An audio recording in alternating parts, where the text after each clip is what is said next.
We will proceed with consideration of the fiscal year 2025 concurrent resolution on the budget. I want to thank the ranking member, Mr. Boyle, for working with me to develop a structure for this markup that closely follows what has been done in the recent past with our last budget resolution and last debate in markup in that regard. Our goal is to have a markup in which both sides will have the opportunity to debate the framework for the fiscal year 25 concurrent budget resolution. I thank everyone for their cooperation. Consistent with the agreement that I've reached with my friend Mr. Boyle, without objection, the ranking member, Mr. Boyle, and I will each have 5 minutes to make opening statements. Members will each be recognized for 3-minute statements. Members have 7 days to submit additional statements for the record. The document will be considered as read and open for amendment at any point. The amendments considered by the committee will be those submitted pursuant to the agreement I made with Mr. Boyle. The debate time for each amendment will be limited to 10 minutes. Debate time will be equally divided between the sponsor of the amendment and a member opposed. And to accommodate floor votes later today, the chairman is authorized to declare recess at any time, and the committee to roll any requests for a roll call vote. I would like to thank everyone for joining us here today, and the people watching on their television sets. I sound like I'm from the 80s or 70s. Back at home, dozens of you glued to your TVs, and what we're going to say, I hope you are, because what we're going to say is important, and what we're doing here is important as we comply with the 1974 Congressional Budget Act in considering this resolution. We talk about the budget process. Well, the first part of integrity and consistency in compliance with this process is to put forward and mark up a budget resolution. Today, we will consider this resolution. I'm proud to report that the passage of the resolution today, and I presume it will pass, will mark just the second time in history that the Budget Committee will pass a budget resolution before the President releases his budget. And since 1994, there's only been one other year that the Budget Committee passed a budget resolution earlier than we did today. That's the bar I'm setting for you, ranking member, for future leadership. And I thank all my members for their cooperation in that endeavor. Now I yield myself 5 minutes for an opening statement. Today, President Biden will try to convince the American people that the State of the Union is good and that our lives are better. For the sake of our country, I wish it were so, but unfortunately, it couldn't be further from the truth. After 3 years of one self-inflicted crisis after another, President Biden will not only not be able to suspend reality, he won't be able to convince the American people of his words because of his recent actions. The American people just know better. Under the failed leadership of President Biden, their country has become weaker and more vulnerable, both at home and abroad. Americans know they are much less safe and secure today than they were 3 years ago. Record violent crime has ripped through our once great American cities. Record illegal immigration, bringing record drugs, crime, criminals, flows of migrants, record migrant deaths, all the while costing taxpayers upwards of $200 billion a year. On top of that, the world's become more destabilized. Our adversaries are emboldened, our allies are being threatened, costing taxpayers hundreds of billions of dollars, and more importantly, America's respect and leadership in the world. Americans know they have less money in their pocket, a lower standard of living, and little hope that their economic future will improve. Why?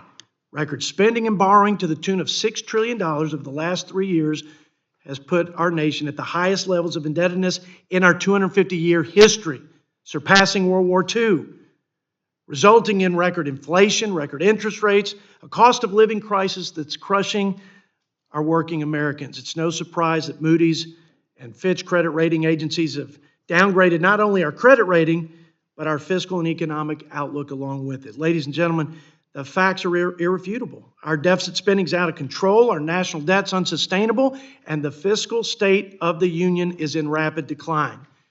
Today, while President Biden talks about the State of the Union, Republicans on the Budget Committee today here in this room are taking action to revive the fiscal state of our union by passing our fiscal year 25 budget resolution, a budget blueprint to restore fiscal responsibility by reining in spending, reigniting economic growth, and putting our nation on a path to balance. This fiscal framework will balance the budget in 10 years by reducing deficit spending by a little over $14 trillion and reducing the debt to GDP by 40 points. We achieve these savings without cutting Medicare, Social Security, and veterans' benefits. Instead, we propose our recently passed bipartisan fiscal commission to find consensus solutions to strengthening and saving these important safety net programs while addressing our $120 trillion long-term unfunded liability. Here's our plan. First, we right-size the bloated bureaucracy that's grown 40% since COVID, hundreds of billions of dollars. The FRA was a good step, but there are hundreds of billions of dollars in unnecessary and wasteful spending in that part of our budget. Next, we reverse President Biden's spending spree, student loan bailouts, hundreds of billions of dollars, expanding welfare without work, and then many of the provisions of the IRA, including 87,000 IRS agents, green corporate energy tax subsidies, expanded Obamacare to people making over $500,000, unnecessary, wasteful, and not the mission of the federal government. Third, we rein in runaway mandatory spending through entitlement reforms. These are the debt drivers. Mandatory spending makes up 73% of our budget today. In 10 years, CBO says it'll be 80%, but it represents 90% of our growth in spending. We must address it if we want to reverse the curse of a debt crisis. Fourth, we root out rampant waste and fraudulent spending. According to GAO, that's over $2 trillion. Fifth, we reignite growth and prosperity by locking in lower taxes, by rolling back the barrage of expensive and unnecessary regulations, unleash American energy independence, and get back to America First trade policies. Look, we all know our current fiscal trajectory is unsustainable and the catastrophic and irreparable harm that will come to this country if we fail to act. The only other time in American history that our debt to GDP or our nation's indebtedness has been this high was in the aftermath of World War II. We were not only able to recover from that, but the United States emerged as the world's only superpower. The greatest generation inherently understood their moral obligation to, as George Washington stated in his farewell address, not ungenerously throw upon posterity the burden of debt which we ourselves ought to bear. The greatest generation had a simple strategy, but not an easy one. They persisted in the difficult task of reducing government spending and unleashing economic growth. Friends on both sides of the aisle, if we demonstrate that same sense of urgency, persistence, and political courage, we will preserve America's leadership in the world and secure the blessings of liberty for our children. But if we don't, we will be the first of our nation's leaders to leave the next generation not with a better and brighter future, but with a worse and weaker country than we ourselves inherited. A public debt is indeed a public curse, and we must reverse it. With that, I yield to my ranking member 5 minutes for his opening statement. Thank you, Mr. Chairman. It's good to be back with you today. Frankly, there is no debate. America's economy today is the strongest in the world. Here are the indisputable facts. Under President Biden, nearly 15 million jobs have been created. That's 5.5 million more jobs than the pre-pandemic peak.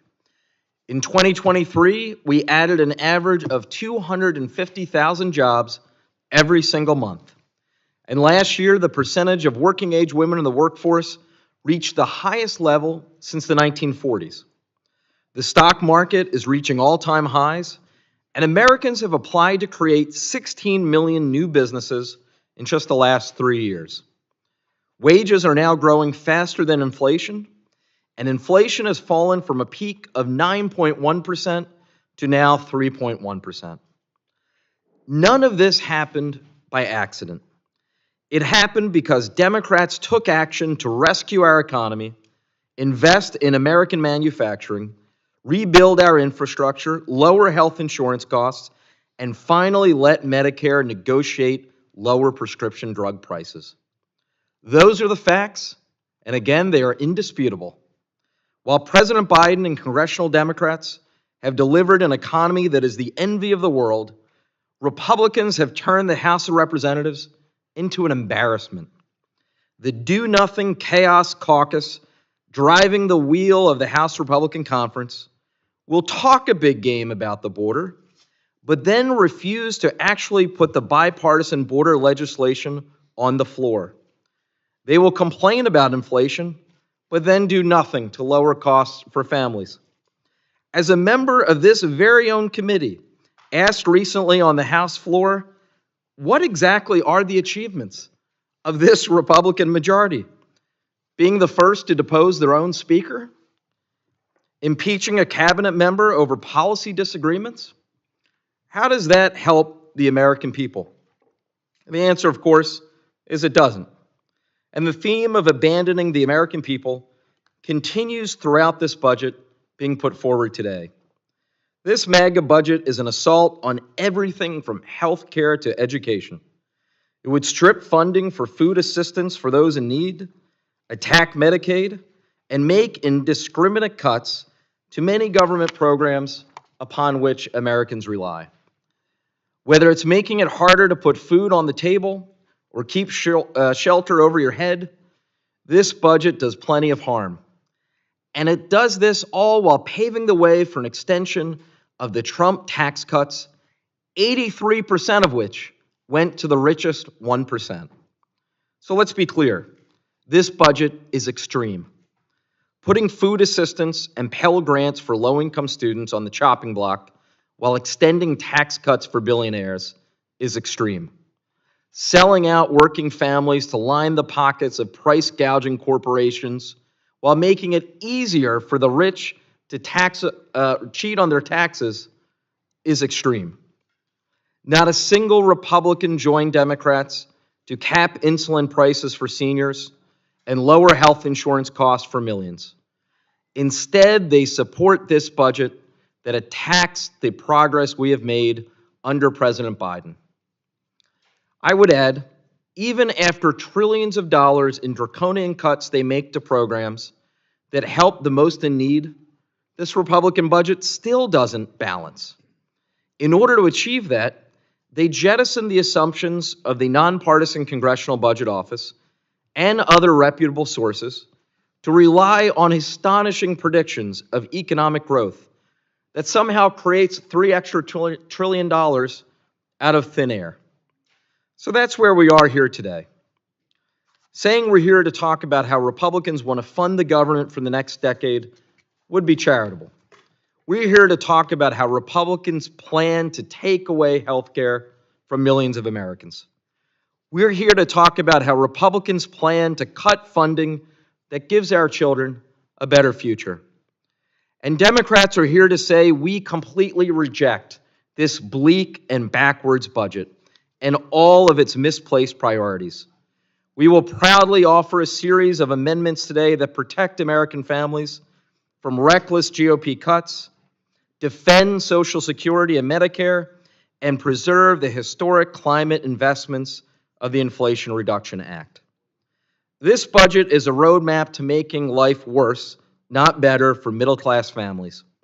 We need a vision that looks to the future, not the past, and thankfully, we will get to hear that vision when President Biden addresses the nation tonight. Finally, Mr. Chairman, I say this. After the historic progress we have made over the last 3 years, this is no time to turn back the clock and end it all. With that, I yield back. Thank you, Mr. Chairman. I thank my friend from Pennsylvania, and now we'll recognize members for their opening statements and yield 3 minutes to the gentleman from the Palmetto State, Mr. Ralph Norman, for 3 minutes. Thank you, Mr. Chairman. First of all, I want to thank you for putting forth this conservative budget that will finally put in print something that we have not been able to do for the last 4 or 5 years or even more. You know, if you and I buy a toaster it starts with putting it on paper. And the fact that you're doing this is admirable. What we're facing now and why this is so important is we've got a out of control Biden administration that, let me just list a few of the things that they have done and have caused: invasion at the border.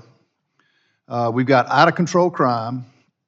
We have out of control gas prices, from eggs to construction lumber to everything else in this country. No reductions at all. Out of control supply chain shortages. Out of control wars in the Middle East. A military that has been weakened by this administration and this administration alone. His position is to appease, even if it means the death of Americans, as we've seen, starting off with the Americans left behind in Afghanistan, and with the over 110 attacks from Iran on our military in the Middle East, resulting in deaths.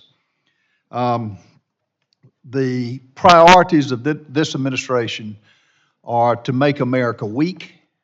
The priorities of this administration is to promote, instead of our military to keep us safe, to promote priorities such as transgender surgeries, climate dollars that go to their friends and their allies on their side of the aisle. Out of control executive orders that are wrecking this country. Most notably, Alaska has 55 executive orders that we found out yesterday that's basically trying to paralyze that state, who's got oil reserves that are second to none all across this world. So this budget gives us a template to stop this out of control spending, and gives us a template to go by for other elected officials to follow. And Mr. Chairman, thank you again for what you've done, and I yield back. Thank you, Mr. Norman. Now yield 3 minutes to our friend from Oregon, Mr. Blumenauer, for 3 minutes. Thank you, Mr. Chairman, and I appreciate your yeoman effort. I just disagree with the direction, although I appreciate your concern about debt. I'm sorry that we're not focusing on areas where we could cut spending, like ships that don't work and the Navy doesn't want, the abominable situation of military housing. This is a missed opportunity. But the picture that is painted is wildly at variance with reality. You talk about dangerous. Alabama has a murder rate 3 times New York City. Texas is 50% higher. An unstable world? Well, unstable because a Republican minority has refused to be able to support our valiant allies in Ukraine that are fighting for our freedom and their lives. And it's still hung up. I find that appalling and embarrassing. And you should too. The world is actually more stable in terms of what the American has done. We have the strongest economy of any developed country, and that's a fact. Any independent expert will agree with that. Now, part of the problem here is that we don't want to appease the murderous Putin and the outrageous assault on our allies. Now, our economy has been downgraded because you've refused to stand up to a small minority of your members who have pursued policies that are destabilizing. And that's what they're talking about. They're not talking about the economic performance. They're talking about the inability of this Congress to deliver on its responsibilities because you have been held hostage by a small minority of your members. I don't think most of you actually believe in that. I don't think most of you want to sell out Ukraine. I don't think most of you really support that activity. I wait for you to break through, to be able to agree with that, and we can deal with some areas that we agree with. I've talked about military spending, waste in the agricultural sector, things that should be bipartisan. But dreaming up non-existing facts, denying reality, and catering to the most extreme members of your congressional folks isn't helping us. It's dividing us, it's making us weaker, and it doesn't have to be that way. I appreciate your efforts to try and focus on the debt. That's something that I appreciate and we can do something about. But living in this economic fantasy land doesn't advantage it. Thank you, and I yield back. I thank the gentleman for his willingness to work on a bipartisan basis with respect to the Fiscal Commission. And I also want to associate myself with his comments about waste at the Pentagon, waste at USDA and in farm bills, and I will be an equal opportunity waste cutter alongside of you, Mr. Blumenauer, my friend. With that, I'd like to give 3 minutes to the gentleman from California, Mr. Tom McClintock. Thank you, Mr. Chairman. Rome fell for many reasons, but one of the most prominent was the collapse of its economy under the weight of many decades of reckless and ruinous spending. History warns us that nations that bankrupt themselves aren't around very long because before they can provide for the common defense or promote the general welfare, they have to be able to pay for them.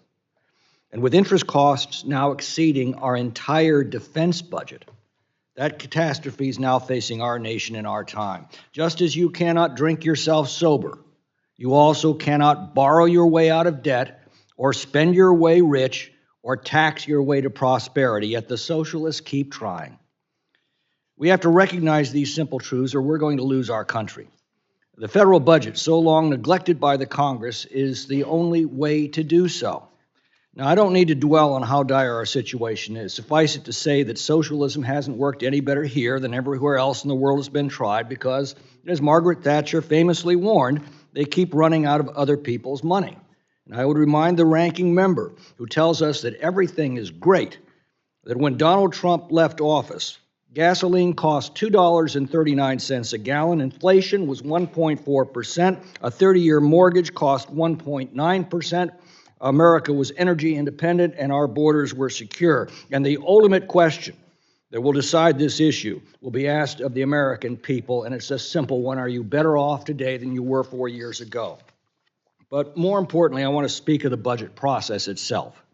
This is not a theoretical discussion, and the budget is not an aspirational document, as so many past and failed budget chairs have wrongly stated.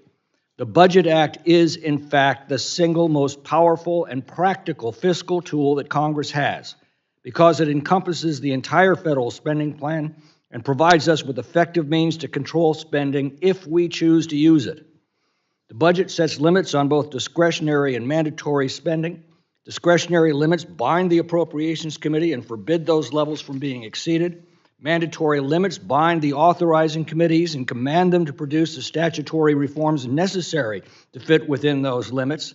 Either the authorizing committees act and their work's put into the Reconciliation Act, or else the Budget Committee acts in their place. The appropriations bills and the Reconciliation Act then go to the Senate, they're modified there, and the differences are resolved in conference.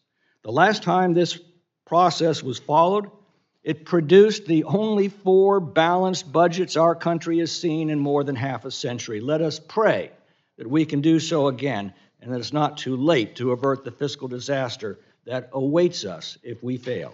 I yield back. Thank the gentleman from California and yield to my friend, Mr. Jimmy Panetta, also from California, for 3 minutes. Thank you, Mr. Chairman. Let me start off by associating myself with Ranking Member Boyle's comments in regards to the status of the economy and what is going on right now in our country, in the sense of where we're at as the leading economy in the Western world with the lowest inflation rate of any Western economy. Obviously, we're going to hear about that tonight in the President's State of the Union, but it obviously has to be, there has to be more said by our President. I admit that when it comes to what the people are feeling, despite the economy being so well for them. And it's a question of whether people are going to be voting with their heads, or their wallets, or their guts, to be frank. And I think it's going to be up to this president to talk about everything that we've done, which has been a tremendous amount, and that is going to be the foundation upon which we're not going to be asking people to reward the president, but I think it's clear that you can trust the president to do the right thing going forward. And I think that's the message that we're going to hear, especially based on what this administration and last Congress have done. Now, also, Mr. Chairman, as I did in September, let me begin my remarks by commending you for offering a budget resolution and working to get us back on track. I'm particularly thankful that we're doing this early in the year and attempting to adhere to a more regular timeline. So thank you for your efforts to restore the norms of congressional budgeting, which will improve the budget process overall. We certainly don't want to repeat of fiscal year 24 spending, which we will pass nearly 6 months late. These types of delays, as you know well, create uncertainty, which leads to more inefficiency and spending waste. Now, I also want to again thank you, Mr. Chairman, for your work on the Bipartisan Fiscal Commission and for including this in the budget resolution. I do believe that a commission would be able to put out a bipartisan product that can both increase revenues and carefully control spending growth to improve our fiscal outlook. I'm still very hopeful that we can get this important legislation passed this Congress. That being said, this budget resolution, though, is unfortunately not a bipartisan proposal. You know that, Mr. Chairman. And I have many of the same concerns with the details of this resolution that I expressed last year. While we made progress in ensuring that fiscal year 25 budget complies with the Fiscal Responsibility Act, the steep cuts down the line are very concerning. So, Mr. Chairman, realizing that I'm under a time constraint, please know that I'm hopeful that in the future we can put forth a budget resolution with a more bipartisan input that better realizes the need for revenues and less reliant on spending cuts alone. I yield back. I thank the gentleman from California. I want to especially thank him for his leadership on the Bipartisan Fiscal Commission. Ultimately, that long-term unfunded liability is only going to be solved when both parties get together and find consensus solutions. Again, thanks for your leadership, Jimmy. I want to now yield 3 minutes to Mr. Ben Klein, who is also not just a Budget Committee member, but the chairman of the RSC Budget Task Force. Mr. Klein, 3 minutes. Well, thank you, Mr. Chairman. I want to thank you for your leadership in getting this important budget marked up in committee ahead of time this year and ahead of our president even releasing a budget. Passing a budget this early in the process would mark the first step of the many that will be required in the FY25 process to hold Congress and the administration accountable and adhere to responsible spending levels. With each year that Congress drags its feet on addressing our $34 trillion debt crisis, the more painful it will be to resolve. In fact, recent research conducted by the Economic Policy Innovation Center, or EPIC, would suggest that the federal government will begin running out of its capacity to take on additional debt to deal with national security threats and challenges within the next 15 years. This year alone, the cost of interest payments will be our nation's second largest expenditure, exceeding that of Medicare and our entire military. That's why, especially as the president paints an excessively rosy picture about the economy and the state of our union, that really is little more than fantasy this evening, this committee is being galvanized into action. While there is room for improvement in this budget to cut further, this plan would achieve balance in 10 years and includes consensus-driven policies that eliminate budget gimmicks, lock in the Trump-era tax cuts, repeal Biden's student loan bailout, rescind $250 billion in Green New Deal corporate welfare from the IRA, reduce wasteful improper payments, which have exceeded $247 billion in recent years, support work requirements to reduce welfare dependency, and strengthen Medicare for seniors. Following this plan would reduce deficits by $14 trillion over the next decade and create a $44 billion surplus at the end of our budget window, all while fostering the kind of economic environment that will spur the actual growth in our nation's economy that we need, and not just the talk that we will hear from our president this evening. With that, I thank the chairman, and I yield back. Thank the gentleman from Virginia. Yes, and then I'm going to yield to Mrs. Barbara Lee from California. I'm sorry, I got a little confused here. I yield 3 minutes to you, Mrs. Lee. Thank you, Mr. Chairman. And our ranking member, and I too want to associate myself with the remarks of our ranking member and just say a couple of things about this budget. First of all, or a budget. This budget may not be aspirational, or any budget may not be aspirational, but it is a moral document and a reflection of our nation's values. Sadly, Republicans' proposed budget once again confirms that they are deeply out of step with the priorities of people in America. We haven't even passed a fiscal 2024 spending bills, not all of them at least, until, excuse me, as we propose this budget for 2025 that would actually harm our most vulnerable communities. It'll rip away critical benefits, protect the wealthy from paying their fair share of taxes, and increase our bloated Pentagon budget.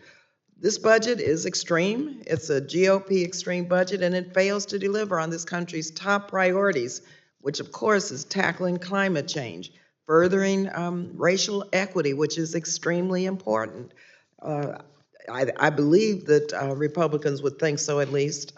Expanding health care affordability and accessibility, creating good paying jobs, and lowering everyday costs. While Republicans are making cuts left and right, they won't cut where it matters the most. The Department of Defense failed its sixth audit, mind you, failed its sixth audit in a row last year. But instead of using their power to address the fraud, waste, and abuse within the Pentagon, Republicans in Congress are once again giving them a blank check.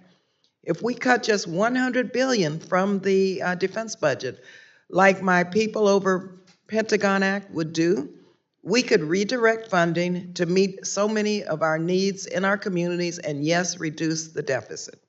Reallocating these funds from the Pentagon could power every household in the United States with solar energy, hire 1 million elementary school teachers amid a worsening teacher shortage, provide free tuition for 2 out of 3 public college students, or cover medical care for 7 million veterans. This is what a document such as a budget would reflect if, in fact, we saw it as a moral document and as one reflecting our values.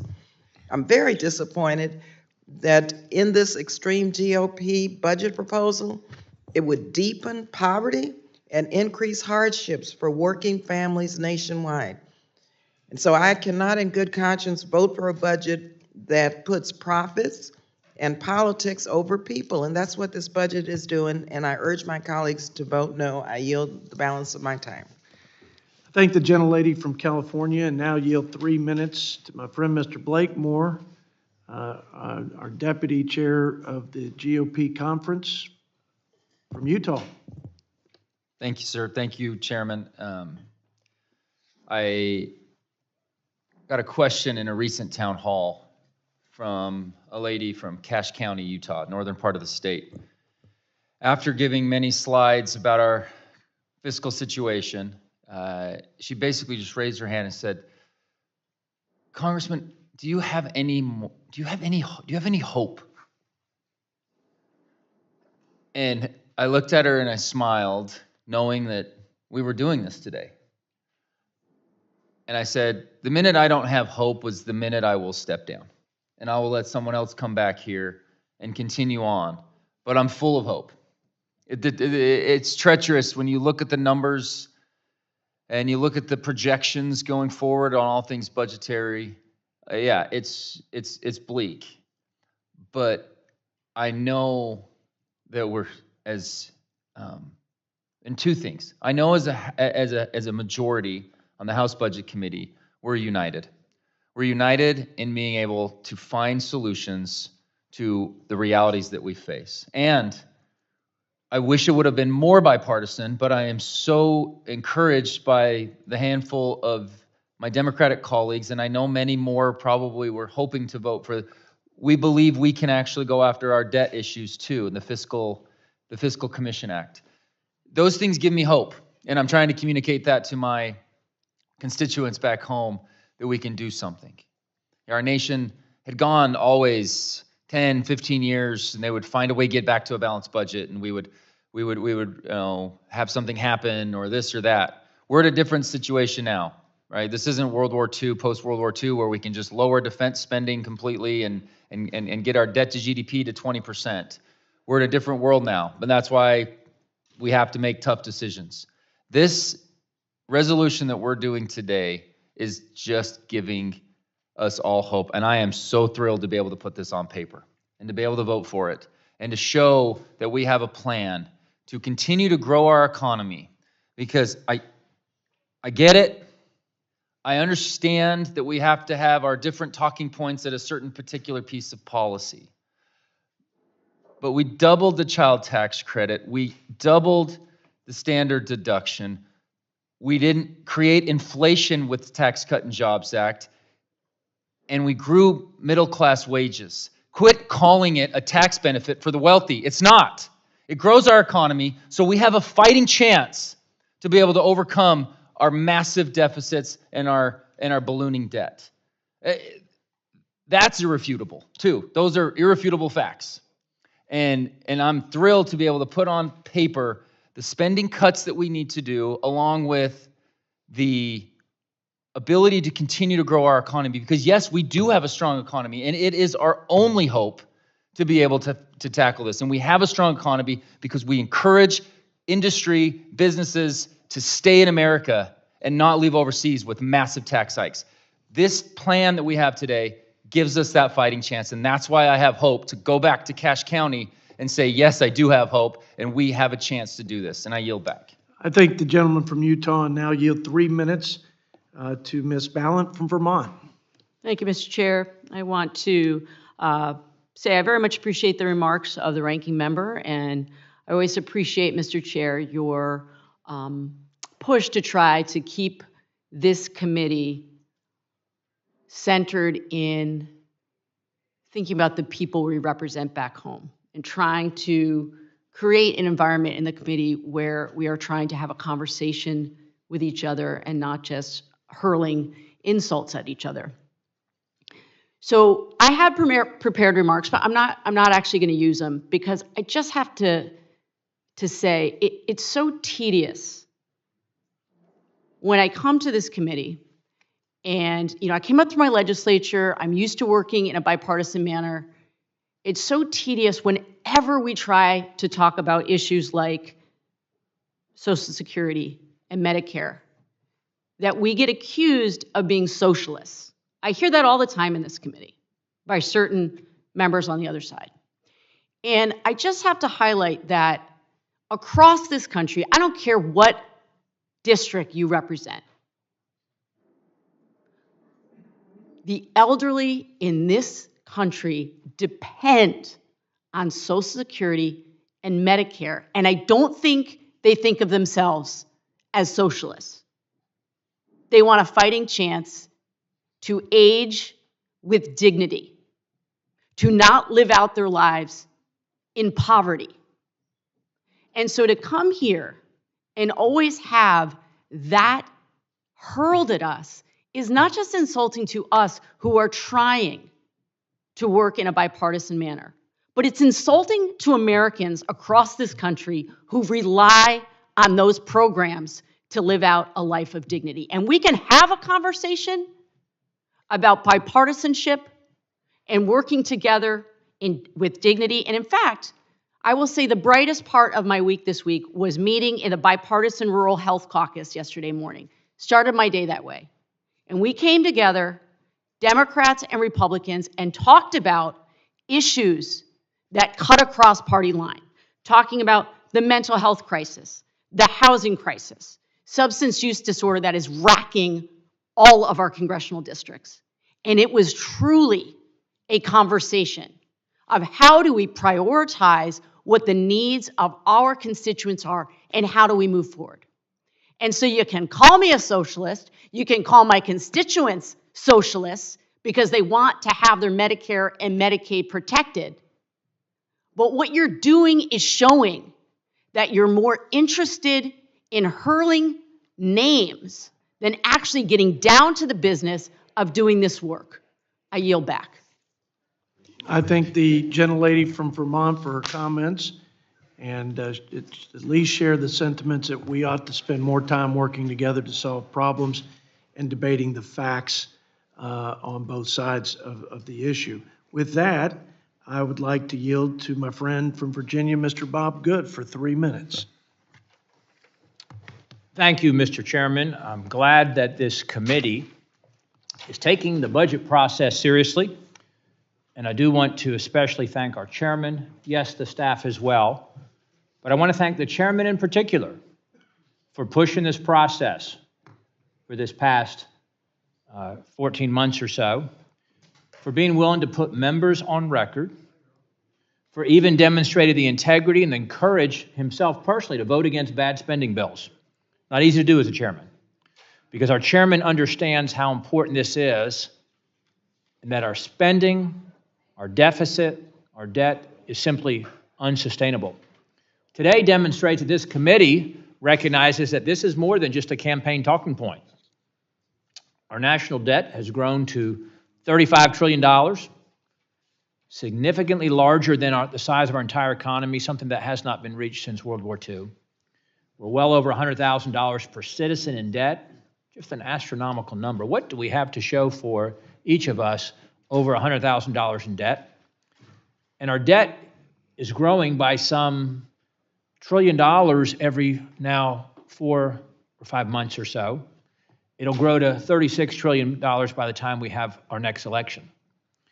And we're in the third year of the highest sustained levels of spending in the history of the country, which has, or what might be known as Bidenflation, Bidenomics, 40-year high inflation, 20-year high interest rates, greatest deficit in the history of the country, not to mention the border crisis, 10 million illegals invading our country over the past 3 years, costing taxpayers hundreds of billions of dollars, 3 years into the war on American energy, interest payments on the debt exceeding now our national defense, nearly $1 trillion.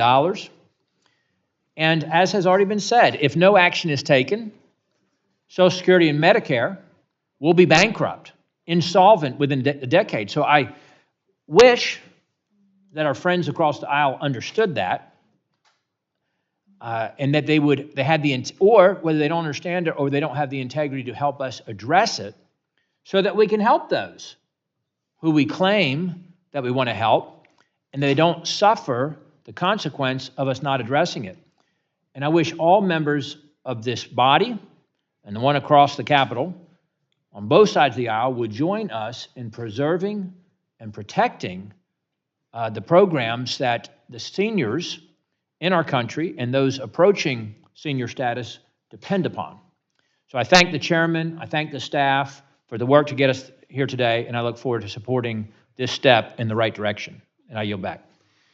Thank you, Mr. Good, and now yield to General Jack Bergman for 3 minutes. Also, our task force chairman on oversight, Mr. Bergman from Michigan, 3 minutes. Thank you, Mr. Chairman. Let me first start by acknowledging all the critical work the committee majority has done up to this point in preparing this budget resolution. I think it goes without equal, at least in my short 8 years in Congress. From the outset of the 118th Congress, House Republicans pledged to restore fiscal sanity to Washington and to hold the Biden administration accountable for a spending addiction. It is what it is. The budget resolution before us today is a testament to our pledge. Not only does it establish a framework for reversing Biden's spending spree, which has totaled an unprecedented $11 trillion. It also reins in a runaway mandatory spending, the primary driver of our ballooning deficits and debt. While it's important to show what we will accomplish with this fiscal plan, we must also illustrate to the American people why it's so desperately needed. I come from a long leadership career in the Marine Corps, and I can tell you from experience that having a plan of attack is only half of the battle to begin with. And we've also talked about no plan survives first contact, but you have to stay engaged. We now have to engage our plan and push it forward. Laying the groundwork for why an attack is necessary is just as, if not more important. Without cause for attack, it's harder to gain public support for your plan. So it has to be articulated and it has to be continued to be pushed. Mr. Chairman, you and I and the rest of our majority on this committee know full well that the Biden administration has given us plenty of cause to move forward with our fiscal plan. And You know, just a couple of data points, which you're going to hear, I think, over and over from all of our members. Record high 34 trillion in national debt, 20% larger than our economy. And we heard earlier, if the American economy today is the epitome, of standard for the world economy, that doesn't say much for the world economy in total. So I would suggest to you, if we're going to be a standard, let's be a good one. And the point is, for the people watching at home, you need to know that for the everyday working American, whether you be single, whether you be family, whatever it is that you have people here who are trying to do the right thing and to use the analogy of the Capital One commercial, what's in your wallet. I think we're asking, based on this administration's spending spree, what's left in your wallet after the administration has been picking your pocket. And with that, I yield back. I thank the gentleman from Michigan, and now yield 3 minutes to my dear friend from Georgia and former Chief Deputy Whip, Drew Ferguson. Thank you, Mr. Chairman. I want to thank you for holding this markup. And there's always a lot of talk and a lot of rhetoric around Washington, D.C. about people's ideas, how they're going to work. What we're doing today is we're actually taking action. We're showing House Republicans are willing to take a bold step to try to get our fiscal house in order. But I think we've got to be realistic about this. We didn't get this way overnight. It's going to take us a while to get out of it, but we are taking a bold first step, and that's really important. Think about the things that we're talking about doing here. Reining in wasteful spending, doing things to curb government spending that drives down inflation that is crushing every single American family, especially when they go to the grocery store or when they have to buy clothes for their school children. Think about the things that we're advocating for in here that actually help with the 4 major things that most Americans really want. When they go to work every single day, they want to be able to provide for their families. And they want to do it. They want a job that matters, and they want to be able to make ends meet. And runaway inflation has created a problem for families, and no longer can we continue to spend at the ridiculous rate that we've been spending. There's no more pandemic. It is time to get the fiscal house in order. Number 2, Americans want to live in a safe community. And this budget prioritizes things that are going to make America safer: stronger defense, stronger border, making sure that American families don't have to live with the scourge of fentanyl. These are Republican priorities. Americans also want their children educated at a very high level. They really don't want them indoctrinated. They really don't want them to get degrees in things that really don't cause them to be productive in the workforce. And so this budget prioritizes changes in education that allow real changes so that our workforce can be aligned with where the economy is going. And finally, besides a house and a good, safe place to live and an education, American families want to be left alone so they can be who they want to be in this great country. And this budget prioritizes individual liberty and freedom. So, Mr. Chairman, thank you for doing this. Look forward to the debate and the discussion. And with that, sir, I yield back. I thank the gentleman from Georgia and yield 3 minutes to our friend, Mr. Lloyd Smucker from the Keystone State. 3 minutes, Mr. Smucker. Thank you, Mr. Chairman. I want to start by pointing out that it's another new year, but President Biden has once again failed to send Congress his budget on time. And every day that we do not have a budget in time, just want to remind members and want to remind the American people, we're adding $10 billion to the national debt every single day that we've been forced to wait on his budget. And then I want to thank the chair. Certainly, we've made it clear, and the chair has made it clear, that this committee remains committed to fixing our broken budget process. We've made some progress, I think, as a conference on that this year. We're not there yet. We've at least attempted to move bills through the appropriations process as as called for in our budget process.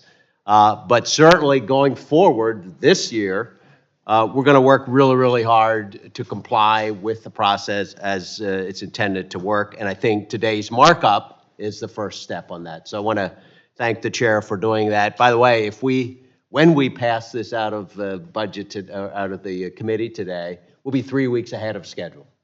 And so again, the first step in moving bills through the process, this will give appropriators, once this is done, the numbers that they begin to need to work on an appropriations process. And, maybe this year, finally, we could do, if we continued moving down this path in the way that we are, we could do a 12-month budget before the beginning of the fiscal year.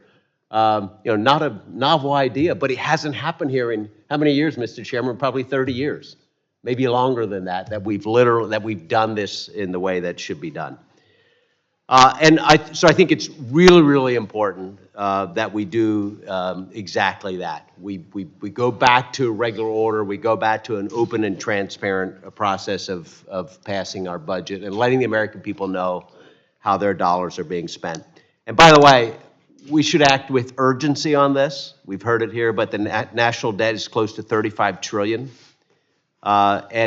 We also missed the projected deficit this year by $1 trillion. Think about that. If in the private sector, a huge miss like that, you'd call it a scam. In fact, no shareholder would invest in a company that has been off so far, so much in their projections. So we owe it to the American people to explain what is happening to their money, why for every dollar that we take in, we're spending $2 of taxpayer money, $2 of debt. And long term, the Fiscal Commission was mentioned. There are many examples throughout history of countries that have failed because of their fiscal policies. And so I just want to mention as well as, again, I think it's time for a national conversation about our long-term fiscal trajectory. And I think the Fiscal Commission that we moved out of the committee is a wonderful vehicle to begin to have that discussion. So again, it's going to be tough work, both the annual process, but also to address our long-term fiscal trajectory. This begins that process today. And again, I want to thank the chairman for his leadership on moving this bill today. Thank you. I thank the gentleman from Pennsylvania and now yield 3 minutes to my friend and colleague from the great state of Texas, Ms. Sheila Jackson Lee, for 3 minutes. Mr. Chairman, you are my friend, and what we say in this room does not impact on our personal interaction. Thank you for your service. We're going to miss you. I know that it's not soon, but thank you so very much. That leads me, however, to my great disappointment in the moving of the budget by the Republicans that just add to the enormous dysfunction and chaos that will be the plague of the American people if a budget that has been proposed by Republicans are allowed to pass. With trillions of dollars in cuts to programs that help the working and middle class, this Republican budget would rip the American dream away from hardworking families across the country. Donald Trump has promised more tax cuts for the rich, and this would double down on taking away. This is the take-away budget. This is a reckless budget. It's a painful budget to impact on millions of American lives by raising the cost of living and making disastrous cuts. Time and time again, my Republican colleagues have proven that they would rather push their unpopular and harmful policies. Unsurprisingly, they focus on cutting programs to help those most in need, including $2 trillion to mandatory health spending, which largely reflects drastic cuts to Medicaid. You can't get away from it. It's just like the previous Bush administration that indicated that they were not cutting Social Security, and they were. And we Democrats stood in the way to stop it. And we are a better country because we didn't privatize Social Security when that was the new kid on the block. Deep cuts to Medicaid would put more than 78 million vulnerable individuals at risk of losing health care services, including children, veterans, pregnant women, people with disabilities. Because of these threatening cuts, I will offer an amendment to this resolution which will increase funding for Function 550 by $2.2 trillion over the 10-year budget windows to reject deep cuts to Medicaid and other crucial health benefits. We'll also strike the policy statement on Medicaid work requirements in this particular bill and budget. In Texas alone, as of November 2023, there were 4,221,794 people enrolled in Medicaid, 984,000 plus of them in Harris County.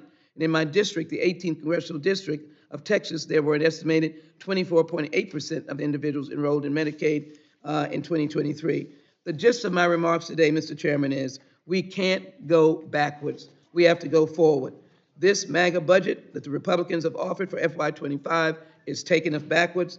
And as a member of the United States Congress on behalf of the American people, I will not accept this turn backward on the American people. I will not accept it. I yield. I thank the gentlelady from Texas and now yield 3 minutes to our friend from the Hoosier State, Mr. Jodey Arrington. Thank you, Mr. Chairman. I'm happy to be here marking up the fiscal year 2025 budget resolution. As we have repeatedly discussed in this committee, our debt and deficits are undeniably out of control. Currently, our debt sits at over $34 trillion and continues to grow every day. Our ballooning debt, which was exacerbated by the Biden administration's spending spree on student loan bailouts, green subsidies, has led to inflation and blue state slush funds, making it harder for Hoosiers to feed their families, buy a home, or plan for their future. Our sky-high debt is not only a threat to the fiscal health of our nation, but to our national security as well. Currently, over $8 trillion of our debt is held by foreign entities, including China. We should all be concerned that China holds over $850 billion of our debt. As more and more taxpayer dollars get eaten up by interest payments, that's money that cannot be spent on military readiness and deterrence. This budget resolution makes meaningful changes to both mandatory and discretionary spending that are long overdue. For example, it caps discretionary spending growth, eliminates funding for tens of thousands of new IRS agents, and repeals $250 billion in green corporate subsidies. It reduces improper payments by 50%, achieving $1 trillion in savings over the next 10 years. It also works to strengthen and enforce work requirements for government programs like SNAP and TANF, strengthen Medicare, and advocate for a long-term Medicare solvency policy. Additionally, our resolution supports pro-growth policies like extending the Tax Cuts and Jobs Act, which grew our economy, increasing the production and export of American energy, and cutting down on the Biden administration's radical regulatory agenda that stifles growth and innovation. Overall, our budget resolution balances in 10 years, while reducing deficits by over $14 trillion and saving $2.7 trillion on interest payments. I remain committed to restoring fiscal responsibility to Washington, and this resolution is a critical step forward. Working to restore fiscal responsibility and get inflation under control isn't extreme, it's responsible, and it's common sense. I want to thank Chairman Arrington for his leadership and for bringing this budget resolution to the committee for markup today. I encourage my colleagues to support, and I yield back. I thank the gentleman from Indiana and now yield to my good friend from the great state of Texas, Mr. Chip Roy, for 3 minutes. I thank the chairman. I applaud the chairman and the work of the committee for bringing forward legislation here, a budget that will balance in 10 years, which people say we can't do. I would note that all my colleagues have rattled through all the numbers that we face. $34.4 trillion of debt, $1 trillion every 100 days, $1 trillion in interest in 2026, more spending on interest in the defense this year. I mean, I just wonder at what point we're going to get serious on both sides of the aisle of addressing this issue, because my colleagues on the other side of the aisle will hide behind taxes, and it's just frankly just not legitimate at all. And Colleagues on this side of the aisle, frankly, will also hide behind not touching taxes and hide behind, well, mandatory spending, this thing over here, but we can't deal with discretionary. We'll deal with mandatory, but we don't ever have a plan. And this budget tries to break that and force us to the table. I applaud the chairman for putting taxes on the table. They should be on the table. Not because I think we're lacking revenue, and it's just the one thing that I really want my colleagues on the other side of the aisle to at least answer and say, okay, revenues to the Treasury were 19.6% 2 years ago. Federal revenues as a percentage of GDP. That's as high as it's ever been. Can we at least acknowledge that truth and go, okay, that truth exists? It's dropped off to about 17.5%, I think, in this last go round. That's the norm. That's the norm that it's been since before World War II. So can we just dispense with this notion of the tax breaks for the rich is leaving us all sort of hosed? It's just false. Flat out 100% false.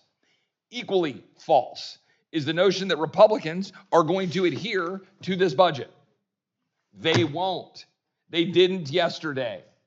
That's the simple truth. We passed caps a year ago, and we've already busted them. That's who we are as a body. That's what's become of this institution. We either want to pass a framework and do the tough work of dealing with tax policy, dealing with spending restraint, addressing the tough issues of mandatory spending, and not hide behind it with all the political rhetoric that people are going to die and people are going to starve, as if the country can't exist without certain programs in place in Washington. We're either going to honestly address these issues or we're not. But to then pass something in a budget that we don't adhere to is a fraud perpetrated on the American people. So let's do our work. Let's pass a budget. Let's adhere to it. Let's do better than it and do the work the American people sent us here to do. I yield back. My friend from Texas speaks the truth. I want to thank Mr. Roy, and if any member would like to submit a written statement for the record, I'll hold the record open until the end of the day to accommodate those members who may not have prepared written statements.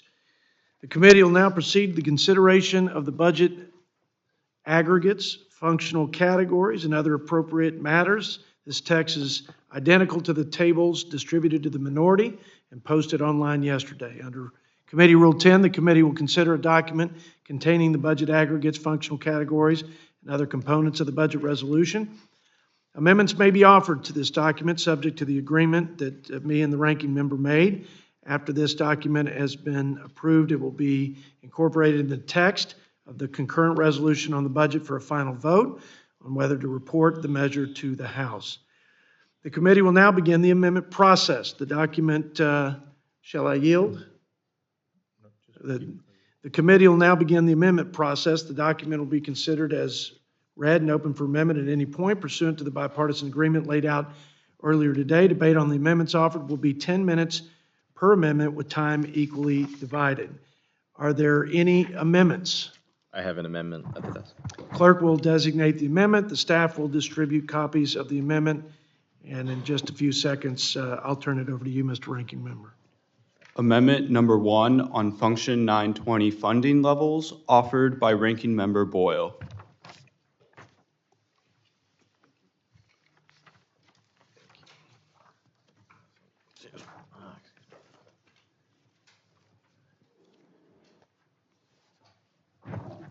The gentleman from Pennsylvania, my ranking member, is recognized for 4 minutes.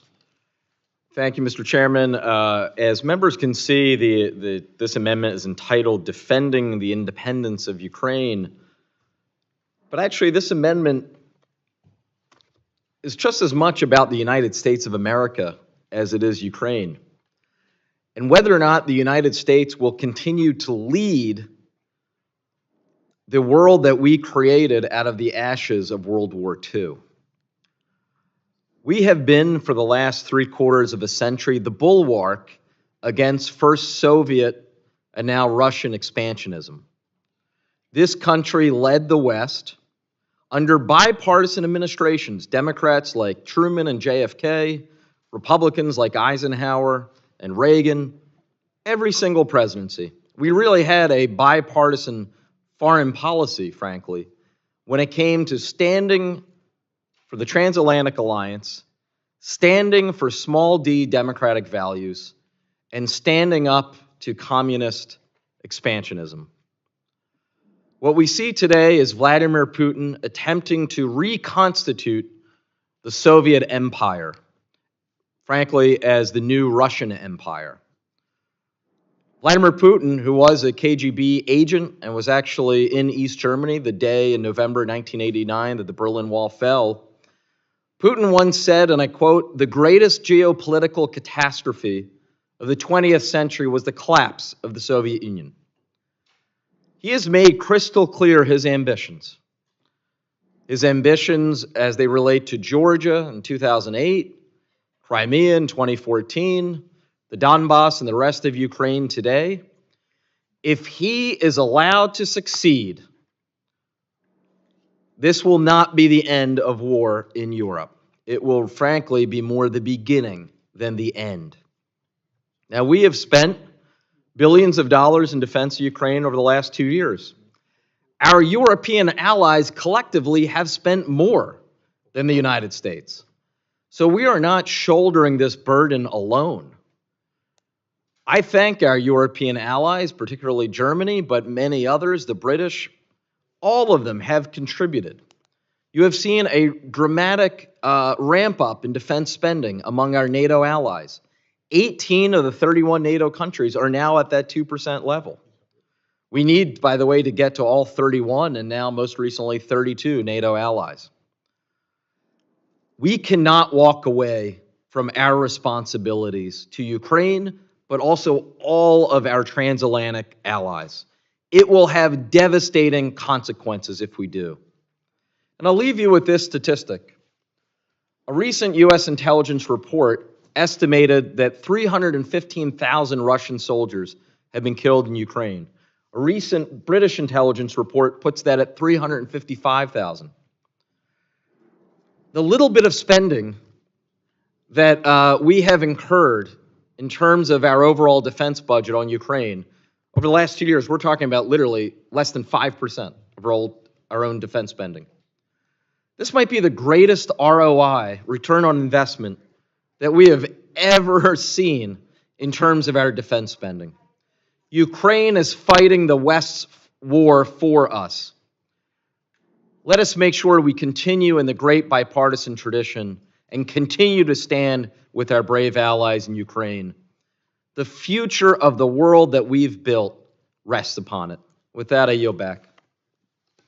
I thank the gentleman from Pennsylvania and recognize, I guess I should ask if there are any members who'd like to claim time in opposition. Mr. Chairman, I do. The gentleman from Michigan is recognized for 5 minutes. Thank you, Mr. Chairman. Ukraine. It's now been over 2 years since Russia invaded Ukraine. Congress has provided $114 billion in supplemental appropriations, not including potentially billions in additional repurposed, transferred, and reprogrammed funds. And yet we are no closer to getting a clear picture of the Biden administration's strategy for providing continuing U.S. assistance in Ukraine. This war is not going away anytime soon. Why are we funding long-term conflicts with emergency spending? Why are we proposing to have an emergency supplemental Ukraine spending in a 10-year budget resolution? This is not an honest, accountable, or transparent way to fund Ukraine. It's critical that Democrats and the Biden administration provide a real long-term plan with a real long-term budget proposal to fund this conflict. In fact, there have been more than one request of the administration, namely Representative Garcia and a few of us who asked the administration the same thing a few months ago. And I'd like to submit for the record a letter from the Budget Oversight Task Force to OMB requesting a full accounting on Ukraine funding. This letter was sent last October, and OMB has still not responded to the request. This lack of transparency and inefficient responses by the Biden administration and Office of Management and Budget on Ukraine funding is unacceptable. Unfortunately, this is not the first time the administration and OMB have received congressional correspondence requesting more details and information on Ukraine-related expenditures.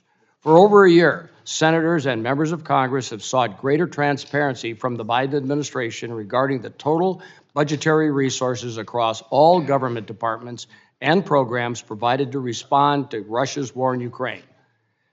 We got a lot of priorities. How about the border? Before we even discuss helping Ukraine getting their house in order, we must first get our own house in order.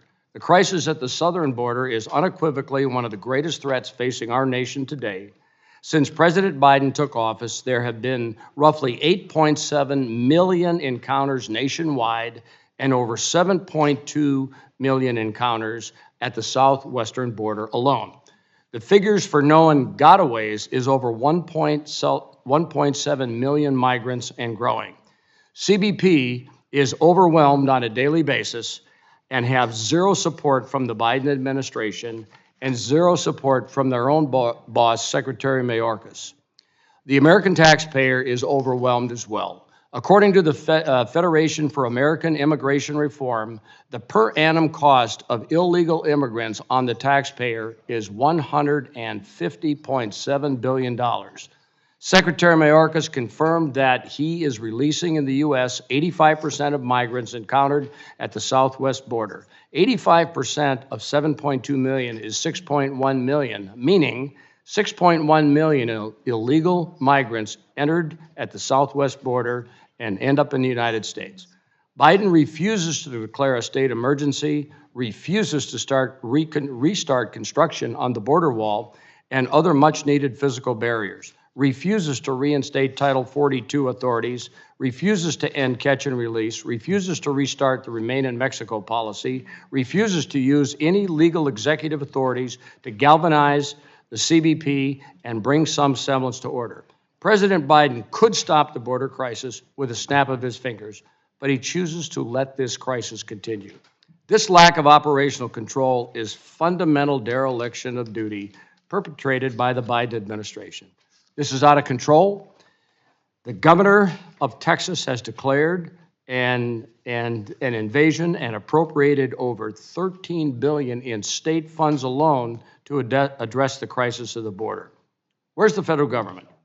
Are we aware of our constitutional duty to provide for the common defense, protect the states of this union against invasion? We have 18,755 Chinese nationals cross the border so far this year. Our greatest adversary is actively using TikTok to show their citizens how to get into the United States through the southwest border. The numbers are staggering, and unfortunately, the administration's response is just less than positive, if non-existent. Once President Biden fixes our national security and humanitarian catastrophe at our border, then we can talk Ukraine. I urge a no vote on this amendment, and I yield back. I thank the gentleman from Michigan and yield the remaining 1 minute to my ranking member. Republicans claim, as we just heard, that before we can help Ukraine, we must secure our own border. The reality is they're not mutually exclusive. We can and must do both. We're a great country with a budget in trillions of dollars, an economy in the tens of trillions. We can and must do both. We can walk and chew gum at the same time. And the reality is, the reason why we don't have a border bill into law today is because House Republicans, and especially their own presidential nominee, would rather have the issue than solve the problem. We have a bill right now that passed the Senate, got 70 votes. Conservative Republicans and moderate Republicans joining moderate Democrats and liberal Democrats. A vote of more than 2-1 in the Senate. A bill, by the way, that I'm confident would pass the House of Representatives by an overwhelming margin. But Republicans won't allow a vote because they'd rather have the issue than solve the problem. I urge passage of this amendment, and I yield back. I think, Mr. Boyle, the question is on agreeing to the amendment offered by my ranking member. All those in favor say aye. Aye. All those opposed, no. No. In the opinion of the chair, the noes have it. Request the report of vote. Roll call vote is requested pursuant to the bipartisan consent agreement. We will postpone the roll call vote until later in the markup. Are there any other amendments at the desk? Mr. Kildee. Mr. Chairman, I have an amendment at the desk. Clerk will designate the amendment. The staff will distribute copies of the amendment. In a few seconds, I'll defer to Mr. Kildee for 4-minute opening remarks. Amendment number 3 being considered second on Medicare, offered by Mr. Kildee.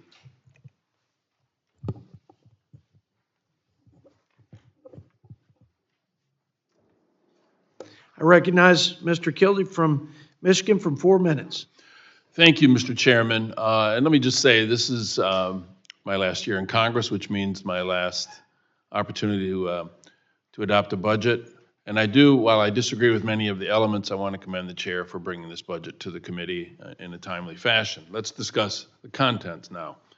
When it comes to our annual budget, one of my priorities, and all the time I've been here, is protecting and strengthening Social Security and Medicare. Americans contribute to these important programs, Social Security and Medicare, throughout their lifetimes, and rightfully expect that these important programs are there for them when they retire. That's the deal. When you work hard, you play by the rules, you pay in, you ought to be able to retire with dignity and expect that those important programs will be waiting for you. And that's why it is disappointing that this proposed Republican budget resolution does not explicitly commit to protecting or strengthening Medicare. This is a program that millions of Americans rely on for their health care. Medicare is, including over 2 million people in my home state of Michigan. The way Democrats see it, Medicare is a commitment that we made to these men and women. It's a promise to honor their dignity and independence when it comes to their health care. This Republican budget resolution does, in fact, mention that they want to see bipartisan solutions to Medicare, and I agree with that. I think that's an admirable goal. But we already know that the track record of congressional Republicans, actually what it actually looks like. For years, some members of Republican members of Congress have offered to cut Medicare and to move toward privatizing it at the expense of those who rely on those programs. These proposals would be devastating to the people that I represent, and we can't allow that thought to move forward. So, my amendment's pretty simple. It affirms that Medicare is a critical program that helps seniors and people with disabilities cover their health care costs. It supports policies that would, 1, protect the traditional Medicare program, and 2, ensure that Medicare is funded for years to come, including by asking that wealthy individuals, everyone, including wealthy individuals, pay their fair share in taxes. These are common sense solutions supported by the American people to help protect Medicare for future generations. It's that simple. I think we can agree on that. We ought to state it in this budget resolution. So I hope my colleagues will join me in committing to protecting Medicare and the health care of millions of Americans. And with that, I reserve. I thank the gentleman from Michigan. Does anybody claim time or want to claim time in opposition? Mr. Chairman, I'd like to claim time in opposition. Mr. Yocum from Indiana, yield 5 minutes to claim opposition, debate the gentleman from Michigan. Thank you, Mr. Chairman. I ask unanimous consent to submit the Better Solutions for Healthcare letter of support for site-neutral payment reform into the record. Without objection, so ordered. We can all agree that the Medicare program faces significant long-term fiscal challenges that are magnified by an aging population and rising healthcare costs. Over the next 75 years, the Medicare trustees project that Medicare will have more than $53 trillion in unfunded liabilities, or unfunded promised benefits. I and the Hoosiers I represent are deeply concerned about the long-term fiscal challenges facing the Medicare program. However, this amendment would not address Medicare's fiscal problems.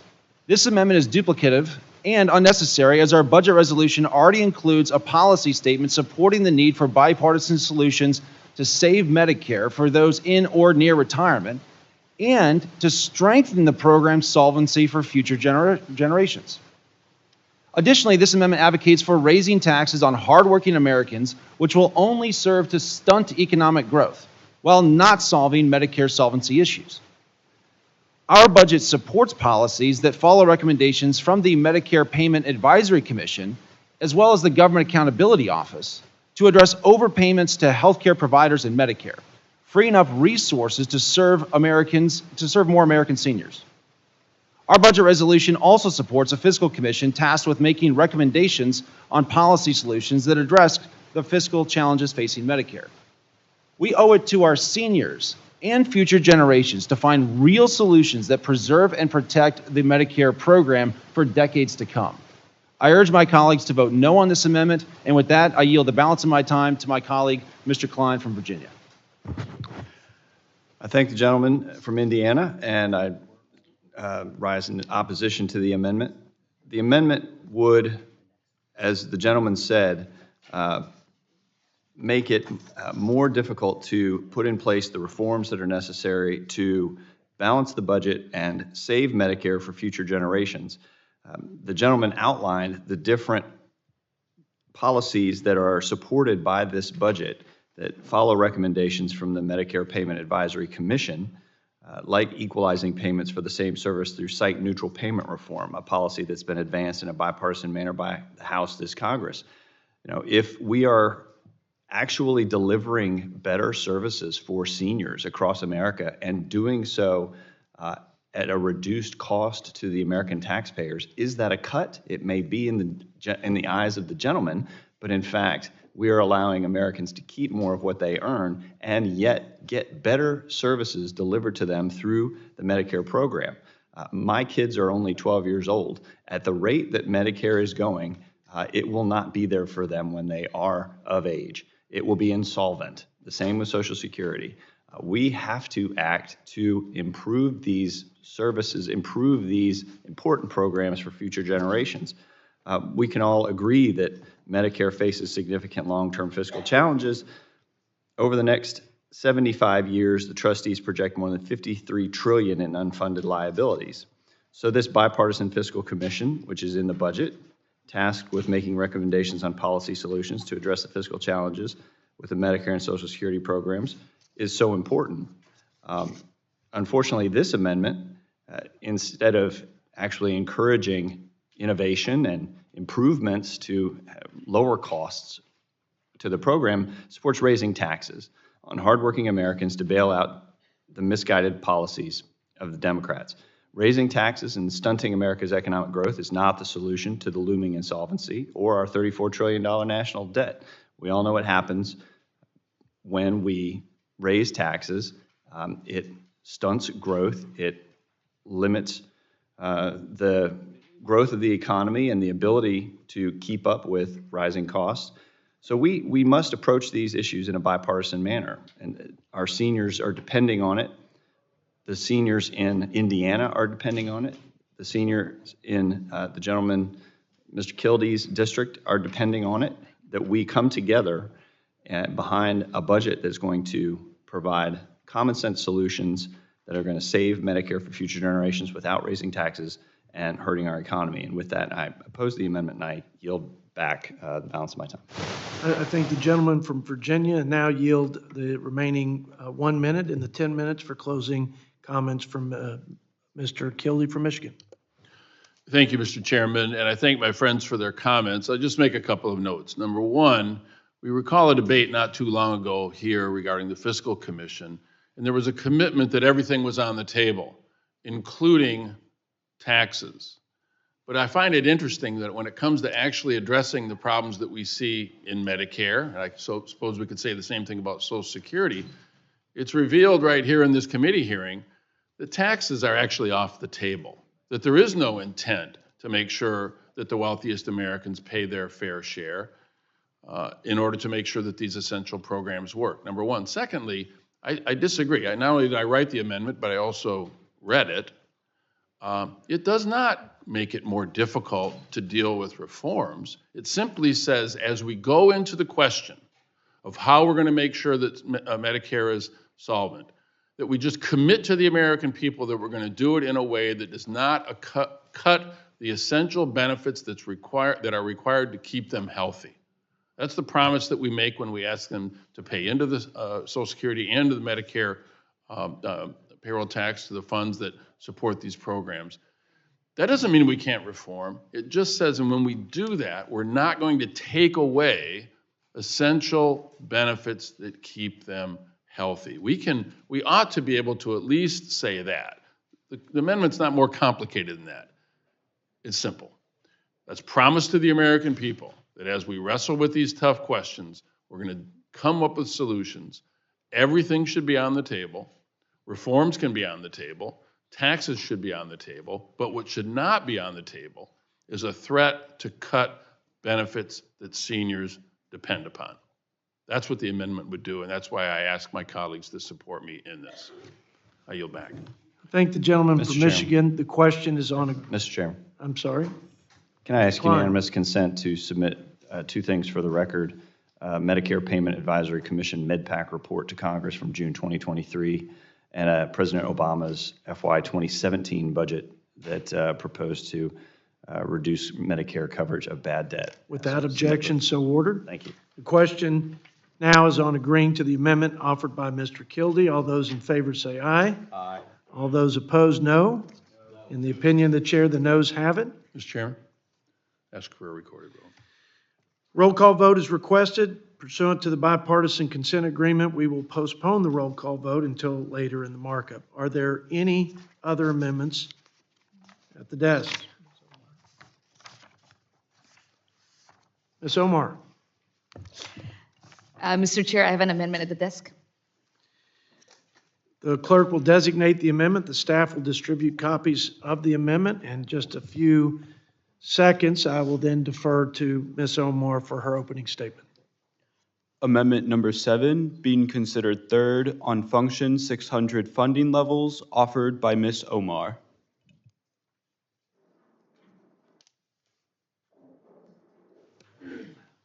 I yield 4 minutes for opening remarks by Ms. Omar, and then we'll have 5 minutes from the Republican side, and then yield 1 minute for your closing. 4 minutes for Ms. Omar. My amendment would fund vital nutrition and housing programs that many vulnerable families depend on, especially children and seniors. This amendment fights against the dangerous cuts that our Republican colleagues continue to push. Especially, it funds the national school breakfast and lunch programs to make sure that no child goes hungry. It fully funds WIC, helping nearly 7 million women and children afford nutritious foods. WIC funding is also provides healthcare referrals for low-income pregnant, postpartum, and breastfeeding women. This is especially crucial at a time when Republicans are rolling back healthcare protections for women. My amendment also provides robust funding for rental assistance and housing development, like the supportive housing for the elderly program. And LAHEAP would see a major funding boost as well, ensuring that millions of families can afford to heat their homes during the coldest and warmest months. Finally, my amendment would strike the policy statement attacking the Biden administration's reevaluation of the SNAP Thrifty Food Plan. TFP sets the standards for prices of food and the amount SNAP recipients receive from the program. It has not been updated for 45 years, and so this administration took the sensible step to improve TFP through an evidence-based process. But even with the modest increases in benefits after this evaluation, SNAP still only provides about $2 for each meal per person. I cannot understand how my Republican colleagues could argue that such meager aid is providing too much support to low-income households. But since my colleagues across the aisle like to claim sometimes that they can only work within a balanced budget window, I crafted my amendment in a way that is cost neutral, so no excuses this time. All the funding I've just detailed would be offset by finally requiring the wealthy and corporations to pitch in just a little bit like everyone else. These revenue raisers could include increasing the corporate tax rate, imposing a minimum tax on billionaires, or closing the carried interest loophole. My amendment protects and enhances our social safety net, unapologetically prioritizing the interest of working families over the rich. If you care more about improving your constituents' well-being instead of lining the pockets of corporate elites, then the answer should be clear. Vote for this amendment. I yield back. I thank Ms. Omar, and now ask the question if any member would like to seek time to oppose. Mr. Chairman. Mr. Klein is recognized for 5 minutes in opposition. Thank you, Mr. Chairman. I won't take the full 5 minutes. I just want to note that this budget already provides about $6.5 trillion to income security programs over the next decade. And as has been pointed out many times in this committee, the best social program is a good and stable job that puts the American dream within reach of every American, no matter who they are or where they come from. The dignity of work is what we're talking about and what is being promoted in this budget. So none other than in 1996, then Senator Joe Biden justified his own vote for bipartisan welfare reform, which included work requirements to incentivize employment and reduce welfare caseloads. He said, and I'd love to hear him say this tonight, the culture of welfare must be replaced with the culture of work. The culture of dependence must be replaced with the culture of self-sufficiency and personal responsibility. So I'm oppose this amendment. I hope we hear something about personal responsibility and the importance of and dignity of work tonight in the State of the Union. And with that, I yield the balance of my time to the chairman. I thank the gentleman from Virginia, and I certainly appreciate the intention of Ms. Omar in offering the amendment. And I think I've spoken on this issue before. We have 100 means-tested welfare, roughly, programs in the federal budget and in the people's government here in Washington, and it's costing $1 trillion. I think the American people, at least every American I've met along this journey for 8 years, has a big heart for their fellow Americans in times of need or in situations where they can't make ends meet because they're working 2 jobs, especially in this inflationary environment, and they're still struggling. And then there are some people that are not capable because of disability and other circumstances. Most Americans want to help, and there are certainly a number of safety nets to do that. What we don't want is for the safety net to become a hammock and a lifestyle. I read a study from Heritage Foundation that the government provides more than $65,000 in welfare benefits per year for poor families. Look, helping people, giving a hand up to our fellow Americans in need is, I think, part of the American ethos. But for good intentions or not, we've trapped millions of people in poverty and dependence on welfare, which is why we need common sense work requirements for work-capable adults in this country. There is no such work requirement, for example, in Medicaid. Medicaid is the largest of the means-tested welfare programs. It's costing about $500 billion, but there's no reasonable and sensible requirement for able-bodied people to work or to be looking for work. I don't think anybody, if you took this out of the political context, would say that that's not something that makes sense. We also put program integrity measures. I mentioned earlier that we have over $2 trillion in improper payments, waste and fraudulent spending. Medicaid last year had $50 billion. EITC, the Earned Income Tax Credit, another cash welfare program, was losing 33 cents on the dollar.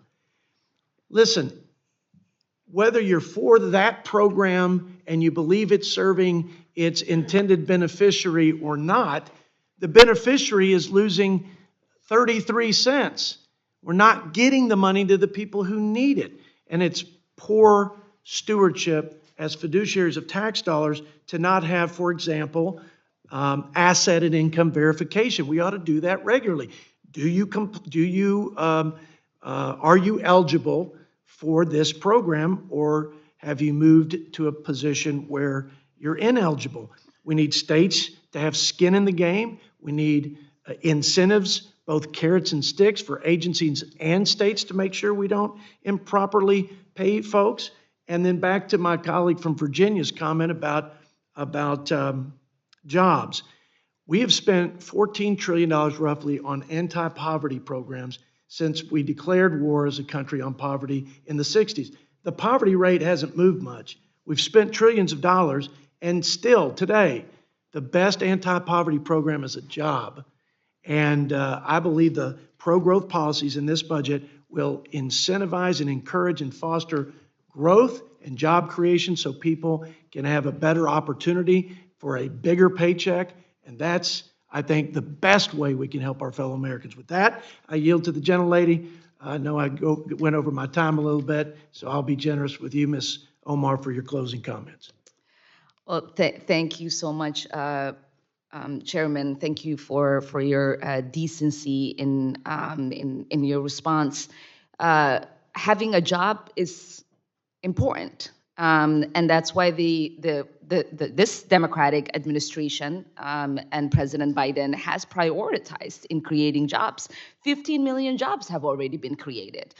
We're talking about helping people who are in desperate need. WIC does not go to people who can afford to feed their children.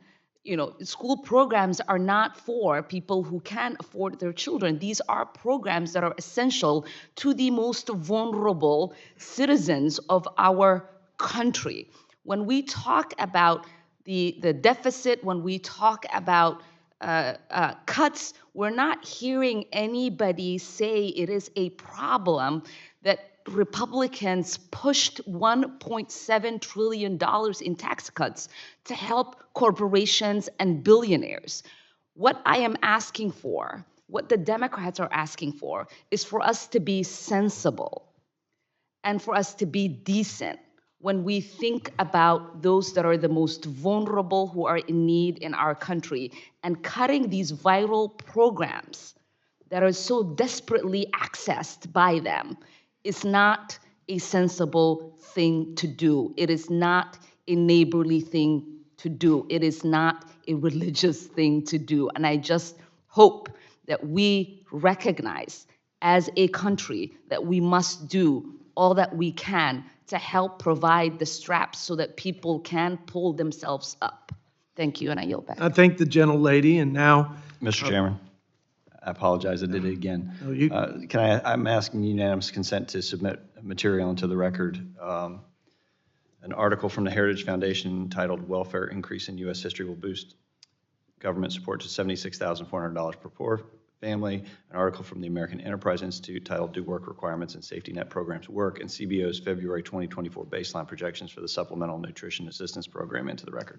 Well, that's the longest title I've ever heard, but without objection, so ordered. Thank you, Mr. Chairman. Now, we're moving on to the question. The question is on agreeing to the amendment offered by Ms. Omar. All those in favor say aye. Aye. All those opposed, no. In the opinion of the chair, the noes have it. Chairman, I request a recorded vote. Ms. Omar requests a roll call vote. Pursuant to the bipartisan consent agreement with my ranking member, we'll postpone the roll call vote until later in the markup. Are there any other amendments at the desk? Mr. Chairman. Ms. Barbara Lee. Thank you. I have an amendment at the desk. Clerk will designate the amendment. The staff will distribute copies of the amendment. And in a few seconds, I'll defer to Ms. Lee for opening remarks. Thank you, Mr. Chairman and ranking member. Oh, excuse me. 1 minute. Amendment number 4 on Function 800 funding levels offered by Ms. Lee. Just a few more seconds, Ms. Lee, so everybody's got a copy in front of them. The gentlelady from California has 4 minutes for opening statement. Thank you very much, Mr. Chairman, and to our ranking member. My amendment would block the Republicans' proposed cut of $85 billion to the IRS and general government agencies and ensure that our government has the resources to prioritize economic justice, reduce fraud, and combat wealthy tax cheats. The cuts to general government agencies under the extreme GOP budget proposal hamper critical efforts by the IRS to combat waste, fraud, and abuse. My Republican colleagues claim to be committed to combating unethical payments in federal spending, but cutting these funds does just the opposite. By preserving IRS funding, we can better address the exorbitant wealth gap in America and create a tax system where everyone pays their fair share. Extreme wealth gaps are not just a source of economic injustice, but a major threat to democracy. The richest 400 people in the United States have 22,000 times the political power of the average worker. That's simply not right. My amendment would also help to reduce the deficit. On February 29th, the Congressional Budget Office released a report highlighting how rescinding $35 billion from the IRS will reduce revenues by $89 billion and increase the deficit by $24 billion over the next decade. By rejecting these cuts, we can actually reduce the deficit that Republicans mention so frequently and increase revenue, allowing us to reinvest in communities that need it the most. It's unacceptable to allow these reckless GOP budget cuts to increase the deficit and enable wealthy tax cheats to exploit our system. So I encourage my colleagues to reject these funding cuts by supporting this amendment, and I yield back the balance of my time. I thank the gentlelady from California. Does anybody seek to claim time in opposition? Mr. Chairman. Mr. Roy from the great state of Texas, I yield 5 minutes. Well, thank you. I do seek time in opposition with all due respect to the gentlelady from California, with whom I'm happy to work on, for example, ending 20-year-old authorizations of the use of military force, and that we need to re-engage on that. Happy to work with you on that. And look, on this issue, my father worked for the Internal Revenue Service for about 24 years, I think. Which, kind of odd for a, conservative from Texas, but my dad moved here. He actually worked right down here, 1111 Constitution Avenue. And the work of the IRS is important to carry out the function it is charged to carry out. The expansion of the IRS under the so-called Inflation Reduction Act will have a disproportionate impact on people that do not have significant means. That's just the data from the IRS own data. The number of audits that will be directed by their estimates, the IRS, on people who make significantly less, say under 100,000. You've got hundreds of thousands of Americans that would be dealing with audits of the plussed up power given to the Internal Revenue Service. There's nothing in the IRA that limits those targets, by the way. It has some findings language that talks about it being focused on above $400,000, but there's no statutory requirement on that. But even so, I mean, the fact of the matter is, roughly, and these are ballpark numbers, they change by the year, the top 1% of the population is paying about 40% of the taxes. So I'm not sure what the fair share here is. If anybody over there can tell me on the Laffer curve or any other curve you want to put out economically about what tax rates yield the most revenue, if that is your goal in the first place, I don't think anybody in this room knows. I don't think anybody in this room knows what rates yield the maximum revenue. So then we've got the IRS here, and I'm going to yield to my friend from Utah here in just a minute. This bill is just simply empowering the IRS to go after large number of American citizens. And that, I think, is not something that is in the best interest of the people. The IRS audits the poor at 5 times the rate of everyone else. That's that bastion of conservatism, CBS News. New York Times, black taxpayers at least 3 times as likely to be audited by the Internal Revenue Service. The basic point is, so-called tax cheats can afford accountants and lawyers to manage a highly complex tax code, which is my last point. If we want to solve this problem, simplify the code, make it to where it is much more difficult to navigate that with tax lawyers and accountants, and let's get busy doing the work we need to do to get our fiscal house in order. And I would yield to the gentleman from Utah. I thank the gentleman from, and my good friend from Texas. Mr. Chairman, I ask unanimous consent to submit an analysis of the Economic Policy Innovation Center regarding the IRS revenue collections into the record. Without objection, so ordered. Much shorter title. I want to make three quick points to continue on with the data that my colleague, Mr. Roy, has shared. One, to the 7 Americans outside the Beltway watching our committee hearing right now. That's not a joke at the ratings we're going to get, but sincerely, if I wish the American people could know kind of one of the plays that you do when you create legislation back here, and both sides do it.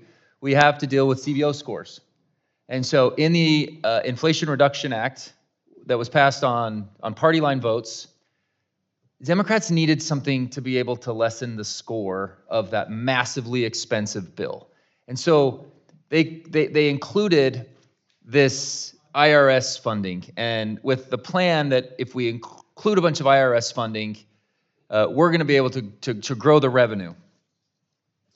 Unsurprisingly, it isn't working. According to the data from the IRS, the agency collected $160 million in revenues in FY23 attributable to the IRA.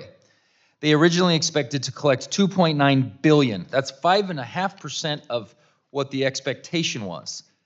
Through Q1 of 2024, the IRS collected $360 million. This is just 5% off its goal, its expectation to collect $7.8 billion of revenues in FY24. Attributed to that. Folks, the whole IRS funding piece from the IRA was just to create a pay-for so the CBO would lower what the cost of the IRA was, which is actually now twice as expensive as it was expected to be. Like, let's just be honest with each other. I represent some of the hardest working IRS employees. I wish your dad would have been in Ogden. He would have loved to have been in Ogden near Snow Basin and all the other amenities of that great state. We should be focusing on making sure they have what they need, the tools they need to do their job. They have some of the worst customer service capabilities. They have some of the worst technology. They're trying to ramp that up in Ways and Means. We just hosted and had the commissioner on, and we talked extensively about the work that they're trying to do. That's the area we focus. Give them the tools to do their job, and then we'll talk about workforce and what's needed to just plus that up. But don't do it for some CBO gimmick. Like that, the American people need to be able to see through that, and I yield back. I thank the gentleman from Utah, and now recognize again the gentlelady from California for a 1-minute closing. Thank you very much, Mr. Chairman. This amendment would actually do just the opposite of what specifically my good friend Mr. Roy mentioned.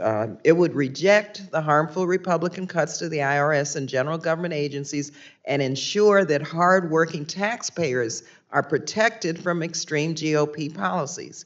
This funding supports the IRS efforts to ensure that wealthy taxpayers are paying their fair share and combats waste, fraud, and abuse in the tax system. Investing in an effective and efficient IRS is a common sense solution to reduce the deficit, increase revenue, and bolster resources for our most vulnerable communities. So I encourage my colleagues to support this amendment, yield back the balance of my time. Thank you very much, Mr. Chairman. I thank the gentlelady from California, and the question now is on agreeing to the amendment offered by Ms. Lee. All those in favor say aye. Aye. All those opposed, no. In the opinion of the chair, the noes have it. Mr. Chairman, I ask for a recorded vote, please. Roll call vote's been requested by Ms. Lee. Pursuant to the bipartisan consent agreement, we'll postpone that roll call vote until later in the markup. Are there any other amendments at the desk?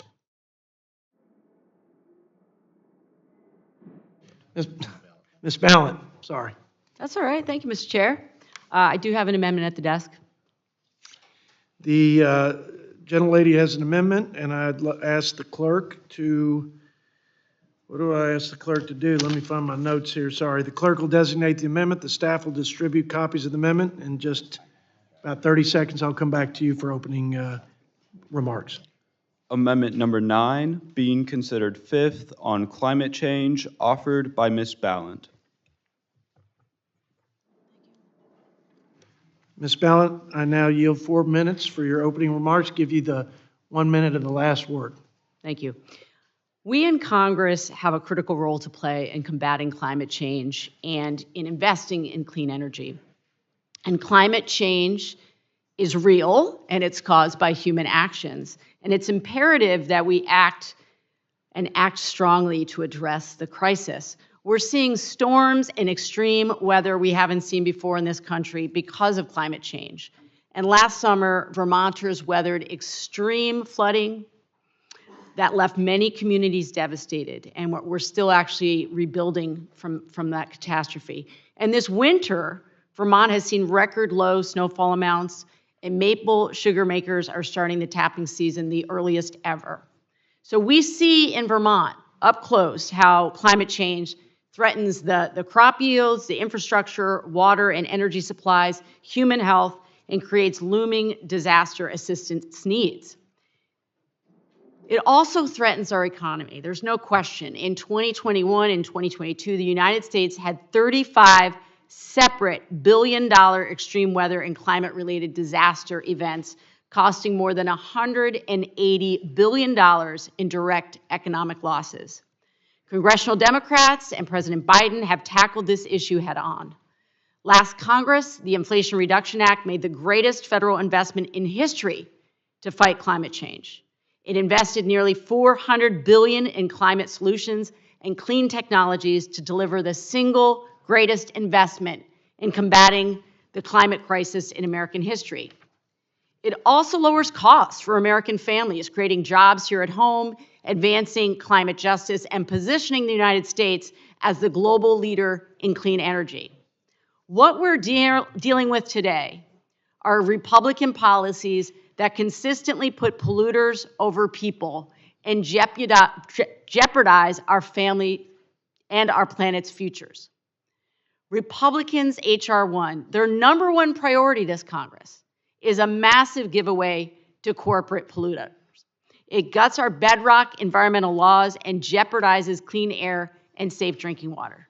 I'm here today calling on my colleagues not to roll back the investments that we've made to improve our future. I yield back. Thank the gentlelady and ask if there are any members who would like to claim time in opposition. Mr. Chairman, I would. Mr. Burkeen from Oklahoma, I yield 5 minutes. Thank you, Mr. Chairman. This amendment on a budget-related measure trying to turn us back to solvency within 10 years, a budget that is looking at sanity, fiscal sanity. I appreciate Chairman Arrington putting forth what Congress has lacked to put forth so many times.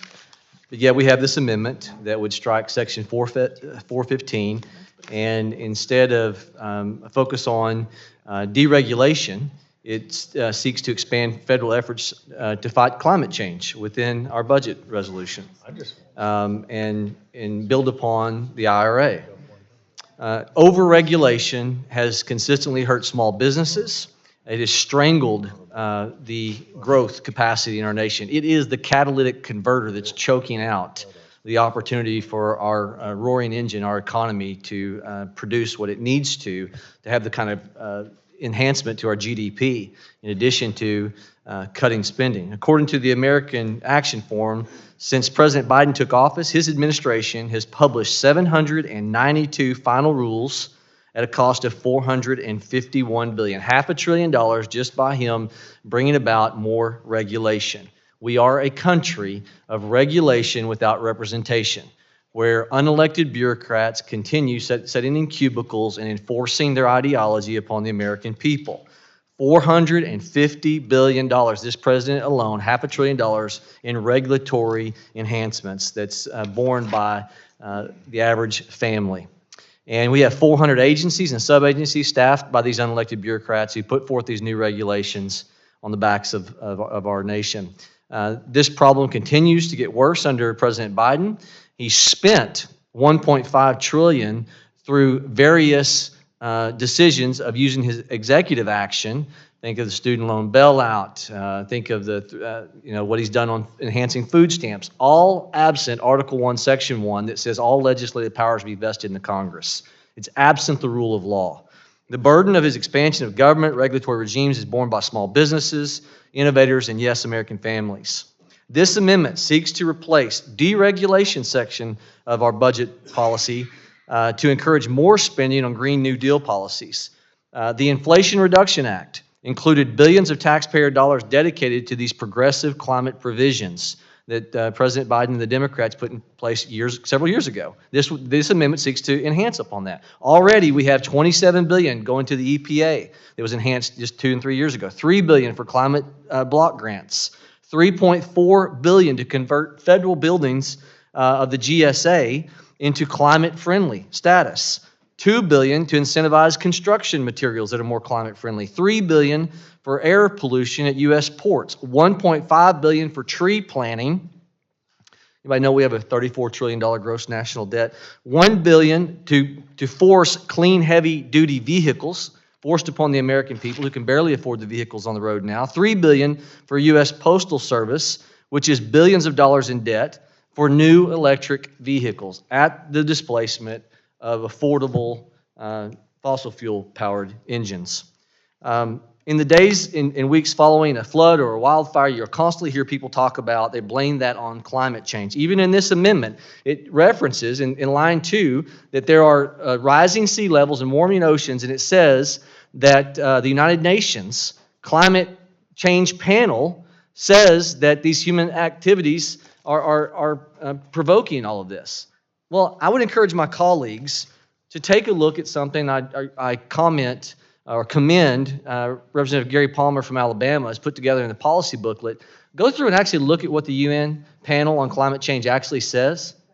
To quote them and not be able to go to look at the specificity of what they actually say, they talk about flooding, hurricanes, tornadoes, and drought wildfire combos. You know what they say?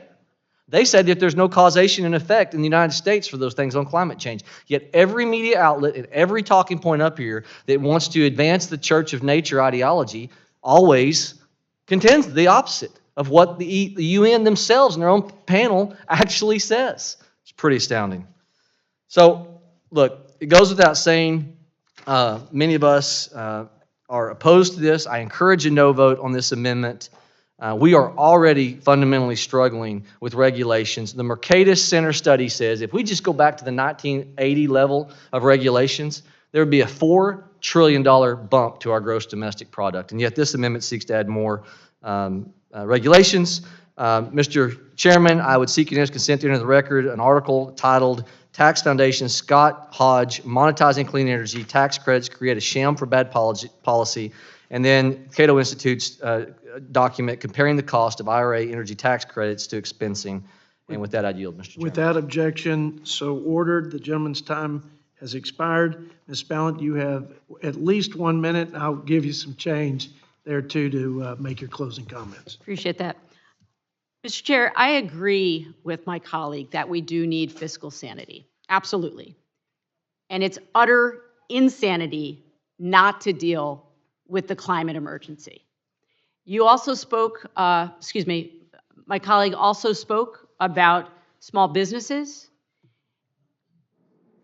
Our capital city in Vermont, Montpelier, lost nearly every single small business in our downtown because of catastrophic flooding as a result of climate change. Every single business. We're still coming back for it. We don't have a functioning post office in our downtown.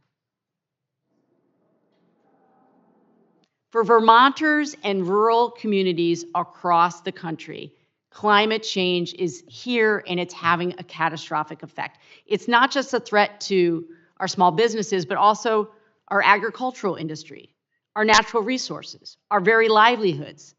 It's a threat to our survival, our community's survival. We need budgets that create and sustain good-paying green jobs, enable our farmers to withstand climate change, protect people living in our low-lying areas from flooding, and transition us to a clean energy economy. This is not just about the here and now, it's about the future, and I urge my colleagues to support my amendment to the budget resolution. Thank you, Mr. Chair. I thank the gentlelady from Vermont. The question is on agreeing to the amendment offered by Ms. Ballant.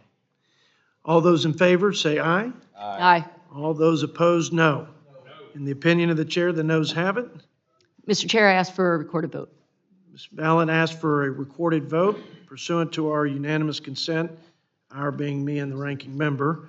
We'll postpone the roll call vote until later in the markup. Are there any other amendments? Mr. Chairman, before we move on to the next amendment, if I could just very briefly, this was more relevant to the previous amendment we discussed on IRS resources, and it looks like the gentleman from Utah has left. I was going to just respond to his comments about IRS revenue and not being as high as projected. It is true that it is a little bit off. Actually, it turns out we understated the amount of additional revenue that would be collected from increased IRS resources. So to that end, I'm submitting to the record this statement from the Department of Treasury, just released last month on February 6th. It's entitled U.S. Department of the Treasury, IRS, released new analysis showing the high return on investment from Inflation Reduction Act resources. Without objection, so ordered. Mr. Chairman, I have a, Yeah, I yield to the gentleman from Georgia. for 1 second, I'd like to ask the ranking member on this. There's been a lot of effort and a lot of talk about going after, I think the amendment was really focused on the high income earners. Yeah. I firmly believe that every American should be in compliance with the tax law. Okay, whether you're a billionaire, whether you're a millionaire, whether you're like folks here in Congress and you're a 10,000aire and below. My point is that if you're gonna focus these resources, we should drive it all the way down and make sure that folks throughout the entire economic spectrum are in compliance with the tax code. I also think, and I think it is important to look at the people that are preparing the taxes and the tax preparers to make sure that they are in compliance as well. I just offer this as a comment that no matter where you are in the income spectrum, compliance in the tax code is important. With that, sir, I yield back. Yeah, first I'm disappointed the gentleman from Georgia didn't call me a bird dog this time. I was kind of, not too late though, if you want to do that. Second thing I would say is, seriously though, and I appreciate the chairman letting us engage like this. I actually think it's more interesting to folks and maybe sometimes more productive as well. I have to say, I don't disagree with one word that he just said. The rest of us who pay what we owe properly, we all end up having to shoulder more of a burden anytime any person cheats, whether it's a billionaire or someone making $10,000 a year. The only thing I will say is that when they asked Willie Sutton why rob banks, he replied, because that's where the money is. It turns out we're getting more revenue by focusing on those who have been cheating at the very top because that's where the money is. And, okay, Last I won't dispute that fact, but we should be getting revenue, we should be fair about how we do this. Completely agree. And when you look at tax preparers that are cheating the system with earned income tax credits, child tax credits, there's a lot of fraud from the tax preparer's standpoint there. It creates other issues with improper payments. So again, I'm not disagreeing with, where some of that money, let me say this. We just need to be fair throughout the entire tax code because I think it's beneficial to the American economy when we're fair up and down the tax code. I think I can certainly say I'm in agreement that we should equitably and fairly apply the tax laws and enforce those tax laws. Everybody has to pay what they owe. And if we need to change that, we need to change the laws. With that. So I'd ask then to, yes, without objection, so ordered. Now, Ms. Schakowsky, I know you've been patiently waiting. You have an amendment at the desk. Let me get the clerk to go ahead and read that out. Amendment number 2, being considered sixth on Social Security, offered by Ms. Schakowsky. Ms. Schakowsky, while they're passing this out, if you'll give me just a few seconds. And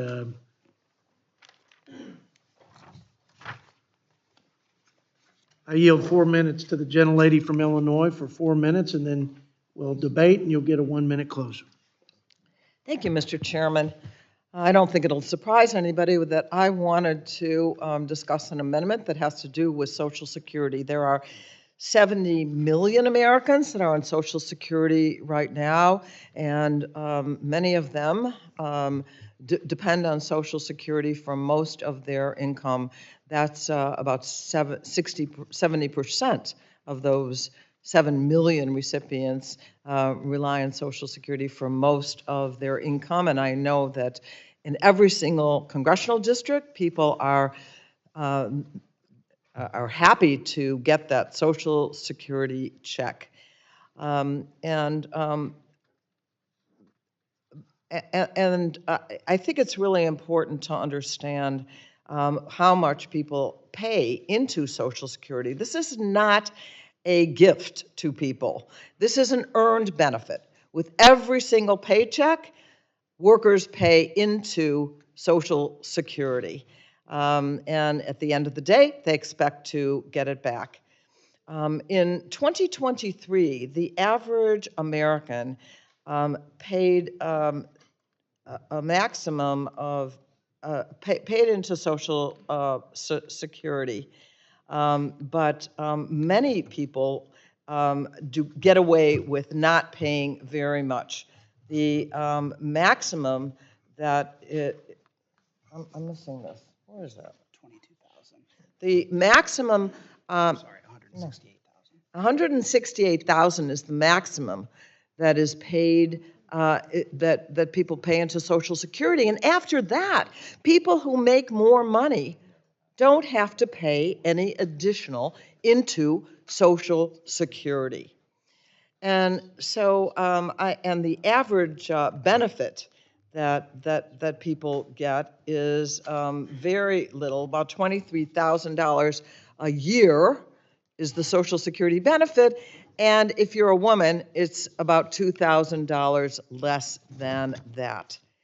So we all are happy for the constituents that we have that get Social Security. But let me tell you what my amendment is. My amendment, and I'm hoping that you can all vote for this, my amendment states that it is the policy of the budget resolution to make sure that we strengthen and secure Social Security by making sure that the benefits are there, and that we extend the Social Security solvency for many years to come. Now, I do put in there that potentially including making the very wealthy pay an additional money into Social Security. But I want you to note that that is now a requirement in this, but I hope that we can all understand that the amount of money where we stop collecting into the Social Security fund is, for many communities, actually just an average income, not wealthy Americans. We haven't changed that for a long time. So we think it is time to raise the amount of money that the wealthiest Americans pay into, but for sure, all of us ought to agree that those benefits have to continue and that the solvency of Social Security should go on for many, many years. And with that, I will yield. I thank the gentlelady for being so punctual. You should have been here at the beginning to set the standard for everybody else because it's gotten away from me. But I'm going to yield now to the chairman of the Social Security Subcommittee on Ways and Means for rebuttal. The gentleman from Georgia, yield 5 minutes. Thank you, Mr. Chairman, and I am just thrilled to know, and I say this with sincerity, that my colleague offering this amendment is as passionate about securing benefits for retirees as Republicans are. And I think that one of the things that we need to recognize is that this is a big issue, and it will be solved in a bipartisan manner. And this budget resolution sets up a bipartisan debt commission, and that will be one of the functions of that, is to address that in a bipartisan way. If we do nothing, we will wind up paying beneficiaries significantly less by year 2033. So doing nothing is not an option. But I will also tell you that simply raising revenue by those people making $400,000 or more is not going to solve the problem either. It is not even going to solve a quarter of the problem, okay? No. Here's the other problem that I have with the amendment and talking about people making $400,000 or more and corporations paying more. Here's the problem. Social Security is a payroll tax. Corporations don't pay a payroll tax, right? They don't have it. So this is based off of payroll. So number one, it's got to be on payroll. The other thing too is I think that we've got to be, I think when we go into this discussion, we have to have political courage to have the discussion, and we've got to be intellectually honest with one another. And this issue cannot be used as a political dividing point, not one day longer. This is something that Republicans and Democrats are going to have to be bold, strong, courageous, smart, tactical, and we're going to have to do this in a very thoughtful way going forward. We may need to look at other ways of solving this beyond simply increasing thresholds like Ms. Schakowsky has recommended here. I would say before we raise one dime of revenue or increase taxes on our fellow Americans by so much as 1 penny, we should get the waste, fraud, and abuse out of the system. In our Social Security subcommittee, there is bipartisan support for doing just that. We have been having multiple hearings, and quite candidly, the improper payments piece of this is significant. So we should be investing more in the technology side of this within the administration. We should be investing more, or actually what we should be doing is making sure that the Social Security Administration is deploying the resources that have already been allocated in a very smart way and an efficient way to be able to get the best bang for the buck when it comes to our IT. We should be seeing how they're using AI to speed up the process. We should be seeing, we should be demanding that they use AI to help against fraud claims and to help fraudulent the criminals that are defrauding the system. There's a lot of stuff that we should be doing right now to deal with the improper payments and the misallocation of funds with the current revenue streams. And then we got to be thoughtful about how we go into it. Look, we've got the amendment that we had just prior to this, dealing with climate change. I think a lot of my colleagues on the other side of the aisle are going to be shocked one day when they wake up and realize that this massive environmental movement has been funded by Vladimir Putin and the Chinese Communist Party over a long period of time. If we are look, defending the Ukraine is important to a lot of people in this body. We've had an amendment on it so far. But why in the world would we not be smart about what we're doing? And if we're going to fund the Ukraine, let's cut off Putin's war machine. Let's cut off his funding stream. Why don't we open up LNG exports to Europe in a massive way? Why don't we undercut Putin's revenue stream? Why don't we undercut Iran's? But we're making false choices here. Fund the Ukraine, but go after crazy environmental policy that's undermining American competitiveness around the world. Why don't we increase the export of our American clean energy and technology, use it to help win this battle in the Ukraine, and simultaneously, why don't we use the excess revenue to pay down our debt or to help solve a major issue like Social Security funding? Instead of using this as a political tool, let's use our brains and figure out smart ways of doing this. Mr. Chairman, if I could, I know I've kind of gone on a little bit here, but there's some information I'd like to have submitted to the record. Yes, sir. And this is the Board of Trustees report for dated 3/21/23. If I could have that submitted to the record, and sir, I yield back. Without objection, so ordered. Gentleman's time has expired, and reserve now the last minute for a closer from the gentlelady from Illinois. Okay. Thank you, Mr. Chairman, and thank you, Mr. Ferguson. But the reason I think everyone on this committee ought to vote for this legislation is it does not require any other additional source of funding for Social Security. What it does is say that all of us on both sides of the aisle agree that the funding has to continue, that Social Security is a good program, and that we should make it solvent over time to make sure that it's available, ongoing. And so this seems to me that it ought to be something in our budget resolution that we are discussing today to show our unanimous agreement that Social Security is important, that the benefits have to continue, and that there ought to be security and solvency for Social Security going forward. That's really the only imperative thing in this resolution. And while I have strong feelings about asking those who now are anything over something like $157,000 don't have to pay anything more into Social Security, is kind of ridiculous in a country where average, where $500,000 isn't an unusual income anymore.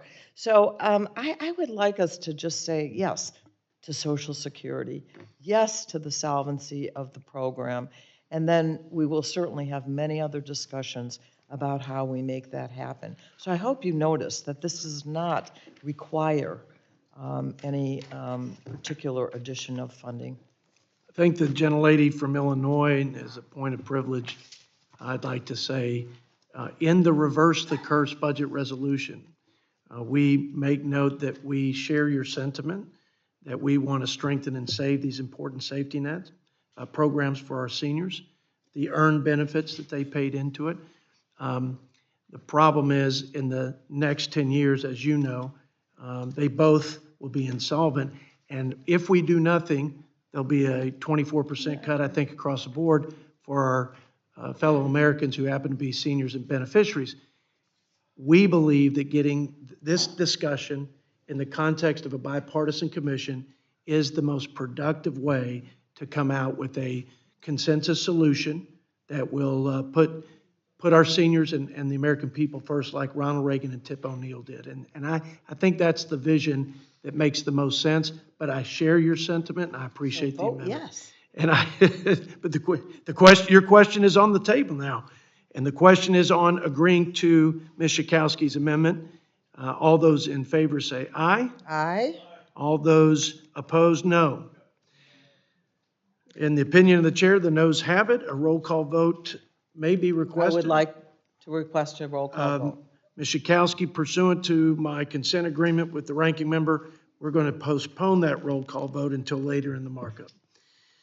Are there any other amendments at the desk? Mr. Chairman, I have an amendment to desk. Mr. Trone. The clerk will designate the amendment. The staff will distribute the copies of the amendment, and then I'm going to yield to Mr. Trone for 4 minutes of opening remarks.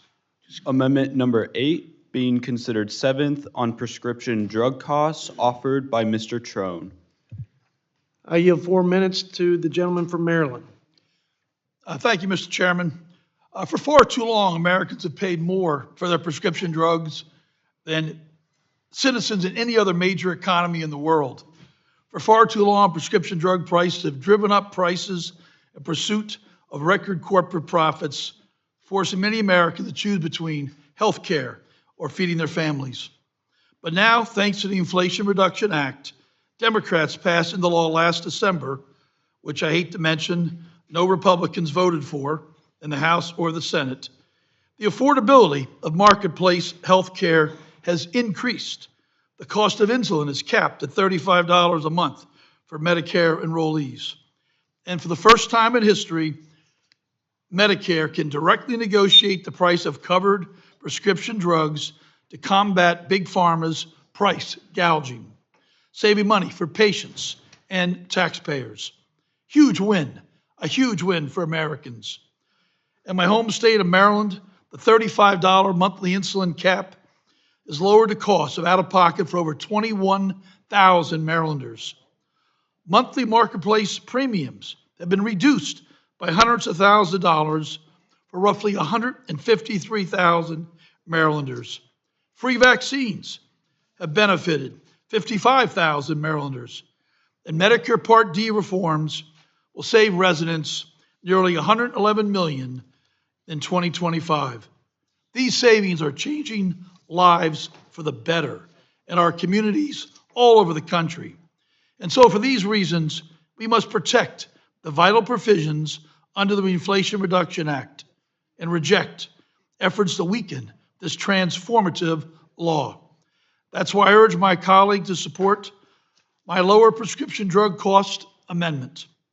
This amendment strikes the language that threatens Medicare drug price negotiations and inserts a new policy statement on lowering prescription drug prices for American families. It's imperative we empower Medicare to negotiate drug prices so our seniors can get a better deal. Our seniors are depending on us to do the right thing, to lower drug costs and put an end to price gouging. I welcome your support. I yield the balance of my time. I thank the gentleman from Maryland, and unless any of your Democrat colleagues want to comment, I'm going to open it up for any member that would like to claim time in opposition. Chairman, I claim time in opposition. Mr. Blake Moore from Utah, I yield 5 minutes. Thank you, Chairman. Some of the other members. Chairman, I think you and I know each other for a few years, feels like many. You know that I have a problem with candor and sometimes being a little too much so. What we're doing here, this exercise right now, and particularly with the last amendment, but probably all of them, to force a vote so then we can do political attack ads. And you know what? Our party's, guilty of it too.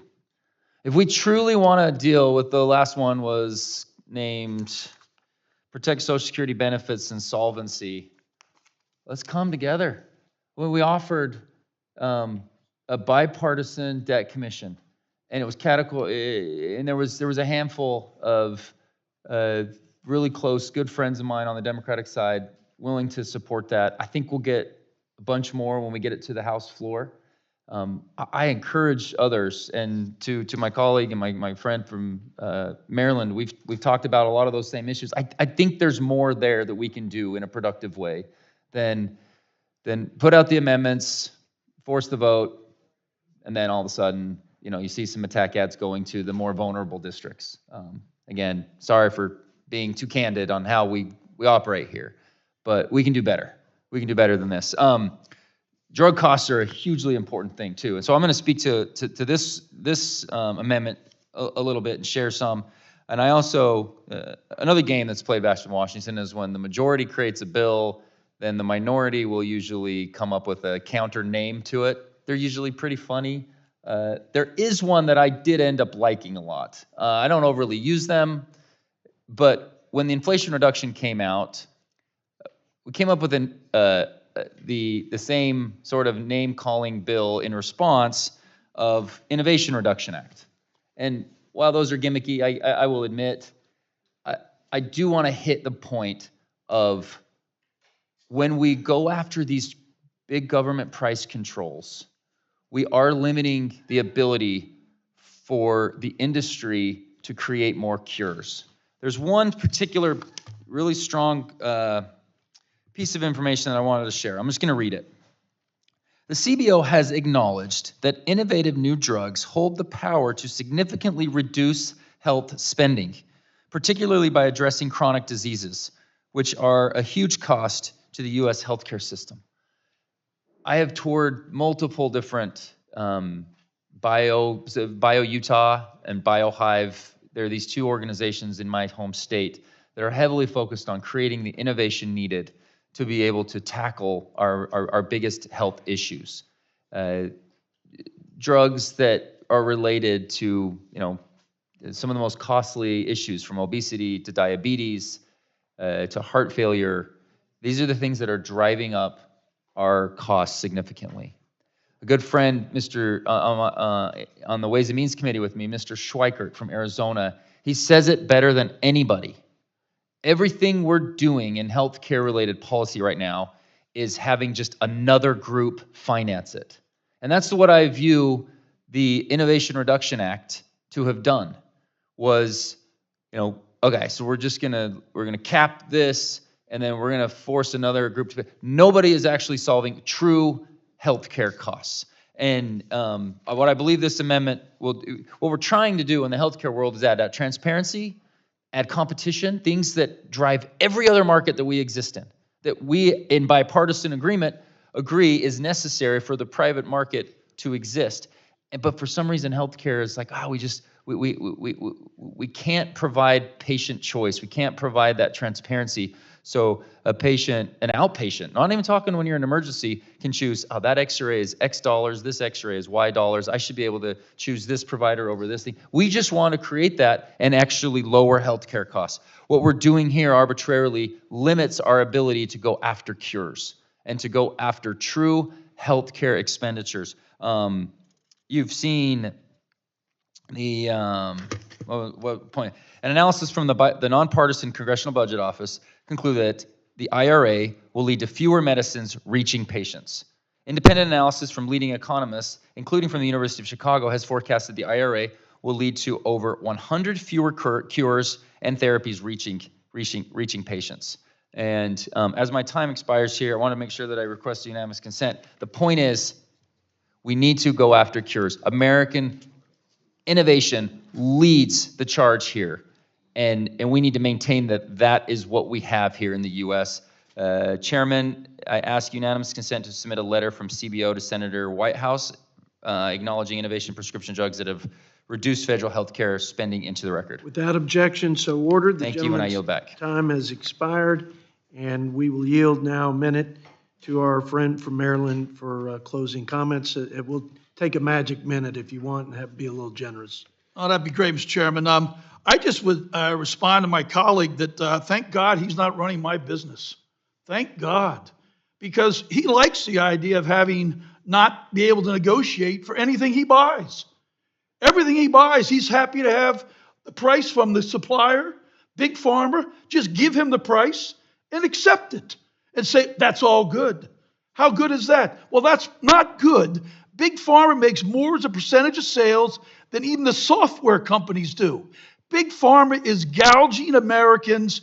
Talk to a big pharma corporate executive. Talk to a CEO. I have, and they'll tell you 3 times more than what we pay because countries like France say, give us a better price or we're not going to carry your damn drug. We'll carry another drug that does the same damn thing. But we're here supporting, you are supporting big pharma. You're taking their money, you're taking their pay, you're taking their donations, you're taking their PAC money, and it's no wonder you don't want to do anything to upset big pharma.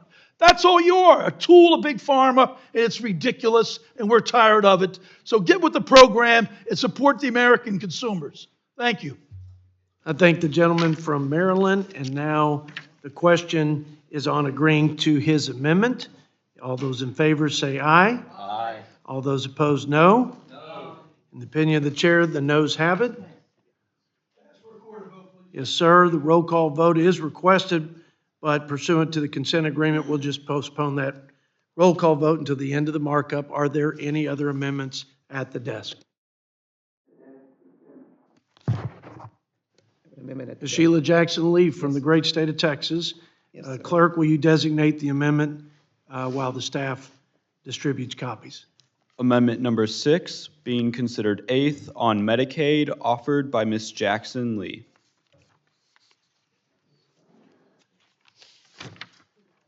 Now yield 4 minutes to the gentlelady from Texas.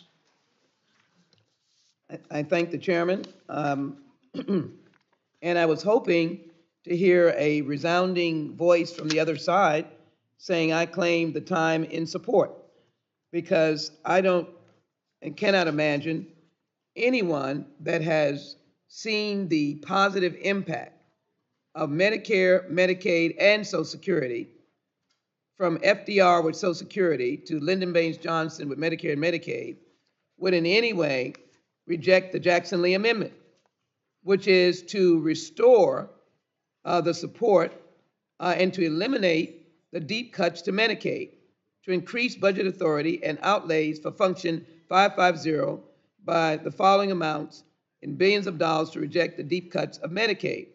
And of course, I'll just hold up for pictorial sake the work that we've done, and we've done serious work.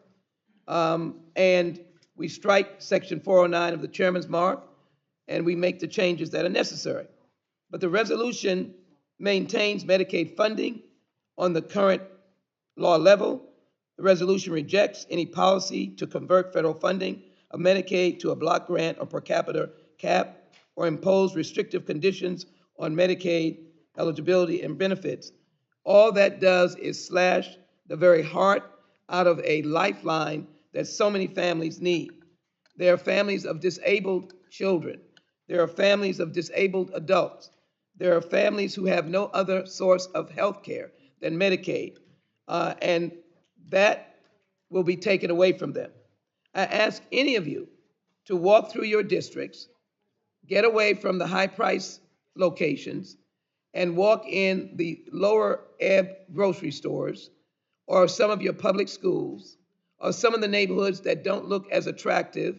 The streets are not as clean, and you'll find people in desperate condition. They may be living in a food desert. They're certainly living in a healthcare desert. About a year or two ago, I gave $2 million to a historically black college. It was to deal with the healthcare desert in their parameters. People had no doctors to go to. They had no clinics to go to. And if they were going, it was Medicaid or fee-for-service. And this resolution accommodates the level of Medicaid funding by acquiring ways of doing it. We have a way of doing it, which deals with wealthy corporations who are willing to say that the economy is popping, the economy is percolating, they're hiring more people. And so there's no desperation in our corporate community, but there is desperation for people who need health care. And the Republicans focus their cuts on these programs where people are in need. We put more than 78 million vulnerable individuals at risk of losing health care services. I was here for the Affordable Care Act. I supported the public option or the expanded Medicaid. I live in a state where it was not taken. And friends, we are not better for it. We are worse. And I am seeing desperate people in my district who need children. Their children need access to health care. They need to have access to eye doctors, hearing doctors. They need, many of our children are needing mental health care right now. And we work so hard for mental health parity. Any form of access. So children, veterans, pregnant women, people with disabilities, and seniors. Because of these threatening cuts, I am offering this amendment to increase funding for Function 550 by $2.2 trillion over the 10-year budget window, to reject deep cuts to Medicaid and other critical health benefits. It would also strike the policy statement on Medicaid work requirements. In Texas alone, as of November 2023, there were 4,221,794 people enrolled in Medicaid, 485,000 of them in Harris County, one of the largest counties in the nation. And in my district alone, the 18th Congressional District, that's why I fought to get back here, there were an estimated 24.8% of individuals enrolled in Medicaid in 2023. 2021, Medicaid covered 42% of all births in the United States and paid for 44% of all long-term care, including nursing home care. That's another place my colleagues across the aisle should go. Walk to the skilled nursing homes. See some of the conditions our seniors live in, but they wouldn't have any space if it wasn't for the Medicare payments that are made. During the COVID-19 pandemic, Medicaid was a lifeline for those who lost their health coverage and were unable to find work. During that pandemic, people were hospitalized, and more often than not, they died. We lost over 1 million people to the pandemic before we found the vaccine. Many of them were in the hospital with Medicaid benefits. Now that the continuous enrollment coverage requirement has ended, states are resuming their redetermination of unwinding process. We must protect Medicaid benefits. As of March 4, 2024, more than 17.7 million Medicaid enrollees have been disenrolled in the United States, including 2 million in Texas. They work to disenroll them. They work to allegedly save money. I can't tolerate the devastation that this does to families, to the toddler, to the infant, to the elderly, and then the work requirements that are built in on false and unproven assumptions and are a backdoor way to kick people off Medicaid. I can assure you that we do ill to this nation, do ill to our economy, If we continue the path of the Republicans to gut Medicaid, the program actually helps low-wage workers to get care that enables them to remain healthy enough to work. Mr. Chairman, please join in supporting the Jackson Lee Amendment. It is the humane and right thing to do for America. I yield. I reserve my time. I think the gentlelady, her time has expired. We will give you 1 minute, though, to close. And I'm going to open it up for any member, though, now who would like to claim time in opposition for 5 minutes. Are there any members who'd like to? Mr. Ferguson from Georgia, I yield 5 minutes. Thank you, Mr. Chairman. And, you know, I'm going to speak in opposition to this amendment on several points. Number one, I was a Medicaid provider for a number of years in my dental practice. And there's a significant difference between having access to a program and utilization of that program. And I can look at what we've done. Let's ask 3 questions. Are we healthier now than we were prior to the ACA? The answer is no. Every stat shows that Americans are less healthy today. Do we have better utilization of the system today than we did prior to the ACA? The answer to that is no. And the third question that I think we ought to ask is, are we paying more or are we paying less for our health care insurance today than we were prior to the ACA? And the answer to that is no. So utilization is below where it should be. Americans are less healthy, and we're spending an exorbitant amount of money on this issue.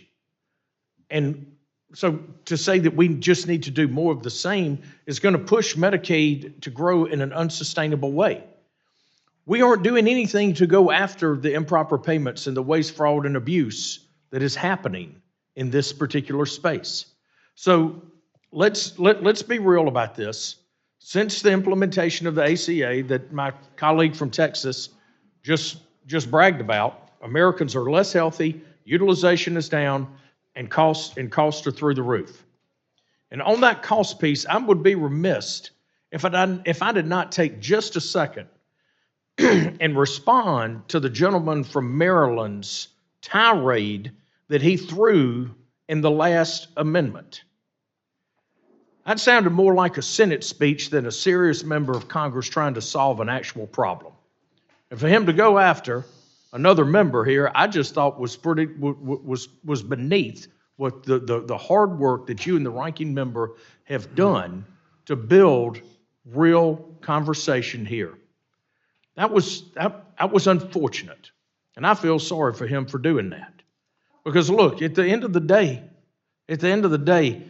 when you look at healthcare costs and look at pharmaceutical costs, there's a lot more to blame to go around than just pointing the finger at the folks that are inventing cures.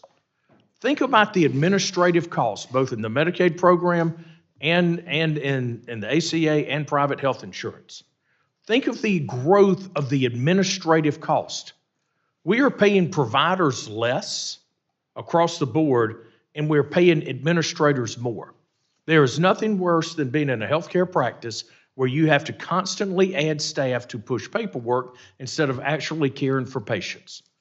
And the vertical integration of the healthcare delivery system that's both incentivized and caused by the ACA is driving administrative cost and middleman cost through the roof. You know, if you want to make a real impact on drug cost here in America, maybe we change the capital structure on how research and development occurs. Maybe we fix the supply chain issues so we can do it here in America. Maybe we go after the really incestuous problems that exist with the PBMs and their relationship with the insurance companies and the other entities in the vertical integration of the supply chain, where they force these really ridiculous pricing rules and formularies together to actually limit access to many medications. Maybe we go after that. But I just would say this. The gentleman from Maryland, I wish that he would come. He took a great big rock and threw it over here, and then he walked away. That's if you're going to go after a colleague over here with basically what amounted to a political tantrum I just think, Shane, I think you ought to come back in here and debate this issue some more, and I'm happy to do it with him all day, every day, and twice on Sunday. So with that, Mr. Chairman, I yield back. I think the gentleman with the remaining time here, I'd like to weigh in a little bit. I know Ms. Sheila Jackson Lee has the best of intentions. We need to help the working poor. Healthcare expenses is out of control, one of the big debt drivers. The per capita cap is like the Medicare Advantage, which has allowed the beneficiaries to have more services. The improper payment rate is real, $50 billion last year, and that needs to be addressed. We need skin in the game from states. The expansion of Medicaid by the ACA to healthy adults, the match rate on that is 90%. We don't do that for the pregnant, for the blind, for the disabled, and the extremely poor. That's an inequity. We ought to have work requirements for work-capable people, and we ought to incentivize personal responsibility. My point is, let's fix this program. It's not just about more resources. There's a way to redirect resources and save and reinvest when you have a program that works for the taxpayer and the beneficiary. With that, Ms. Sheila Jackson Lee, a minute for your closing remarks and some change if you need it. I would be very grateful to some change because I want my good friend from New York to express the pain in his district when Medicaid has been cut, and then I will follow up. He'll take a few seconds, Mr. Espinat, and you'll yield back to me. Thank you. Saving Medicaid. Thank you. I speak in support of this amendment. Medicaid is crucial to the 13th Congressional District of New York. I may add that it proved life-saving during the pandemic, and these cuts amount to death. It's as simple as that. Medicaid cuts equals death in districts like the one that I represent. With that, I yield the remaining part of my time to the distinguished lady from Houston, Texas, Sheila Jackson Lee. Let me appreciate the Extending the gentlelady's time. and I was getting ready to thank the gentleman and the chairman. Mr. Chairman, none of us are afraid of oversight, correction, or improving the implementation of a lifeline, as my colleague from New York said. But I've really got to say to you, if you walk our neighborhoods, and that's neighborhoods across America, if you walk rural America, Medicaid is crucial. And the light way that we say there should be work requirements, yes, you can point to, in quote, some slight improvements, but you can also quote to the eons of people that have been thrown off, never to be seen again. They may die. They don't have the benefits. They have a pregnancy only with the graciousness of our public health system and our local communities. Texas doesn't even have the expanded Medicaid. My hospitals come to me every year begging for the 1115 waiver. They spend money and they don't have any money to reimburse or to provide more care. This is wrong-headed. We need to put the $2.2 trillion that I've offered in this amendment.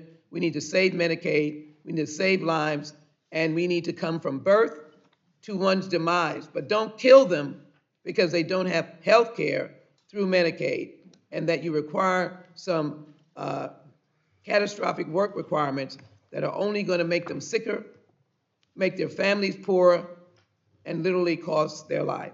Support the Jackson Lee Amendment. Medicaid is a vital lifeline for America. And I thank the gentlelady from Texas. The question on agreeing to her amendment is on the table. All those in favor say aye. Aye. All those opposed, no. All those, no. No. Okay, well, the opinion of the chairs is that the noes have it. Mr. Chairman, I'm very concerned about your hearing.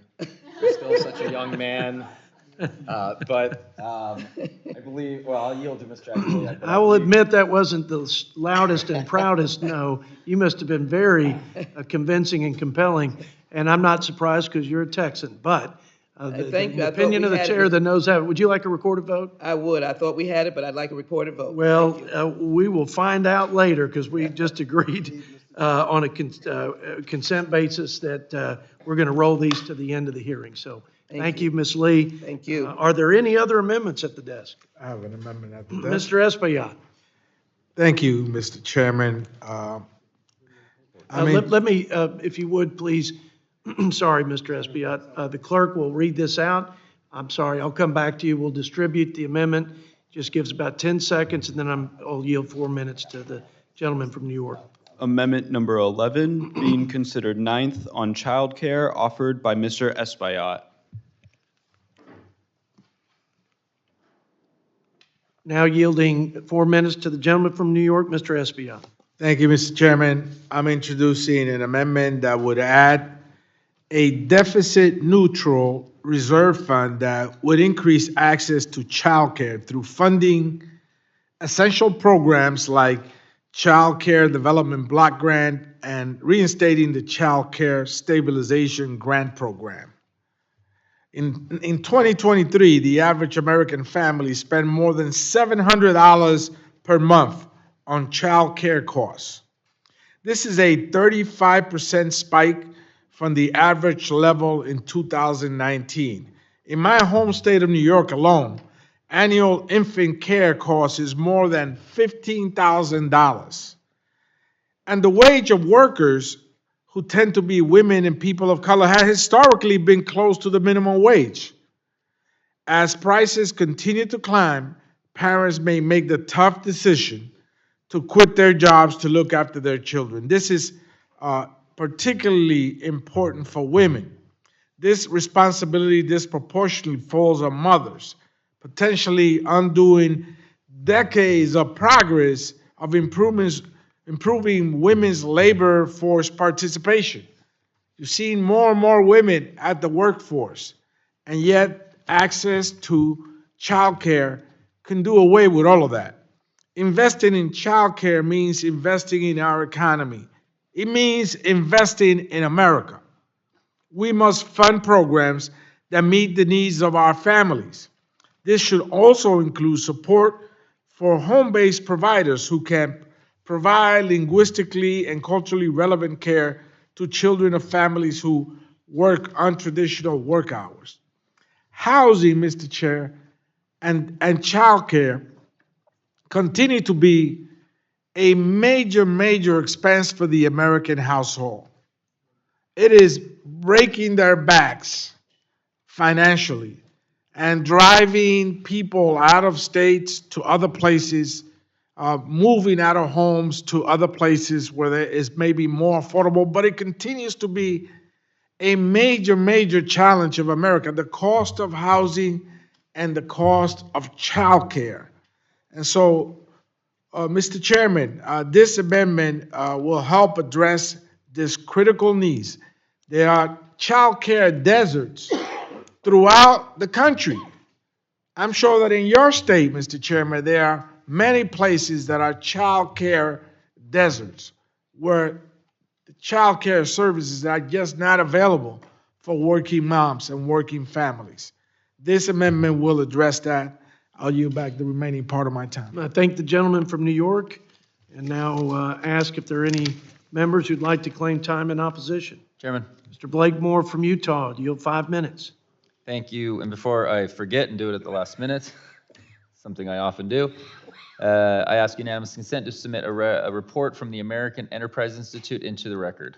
Without objection, so ordered. Thank you. And the name of this title was More Choice, Fewer Costs: 4 Key Principles to Guide Child Care Policy. It's an excellent piece. It highlights several issues from choice, costs, comparative of what folks are making in this industry, hours worked. I loved a point in here that actually said that this industry, even though it's tough, because parenting's tough, and I'm glad to speak on this, and I'm going to bring some of my own children into the mix here. Even though it's tough to do childcare, it's something that a lot of people still want to do, and I think that's a really positive indicator for our nation that it is. It's a really excellent summary of this. And I want to also thank the gentleman from New York for bringing this to dialogue. Sincerely, we have to be willing to address this issue, because strong families is, as I mentioned earlier, part of the hope that we all need to have.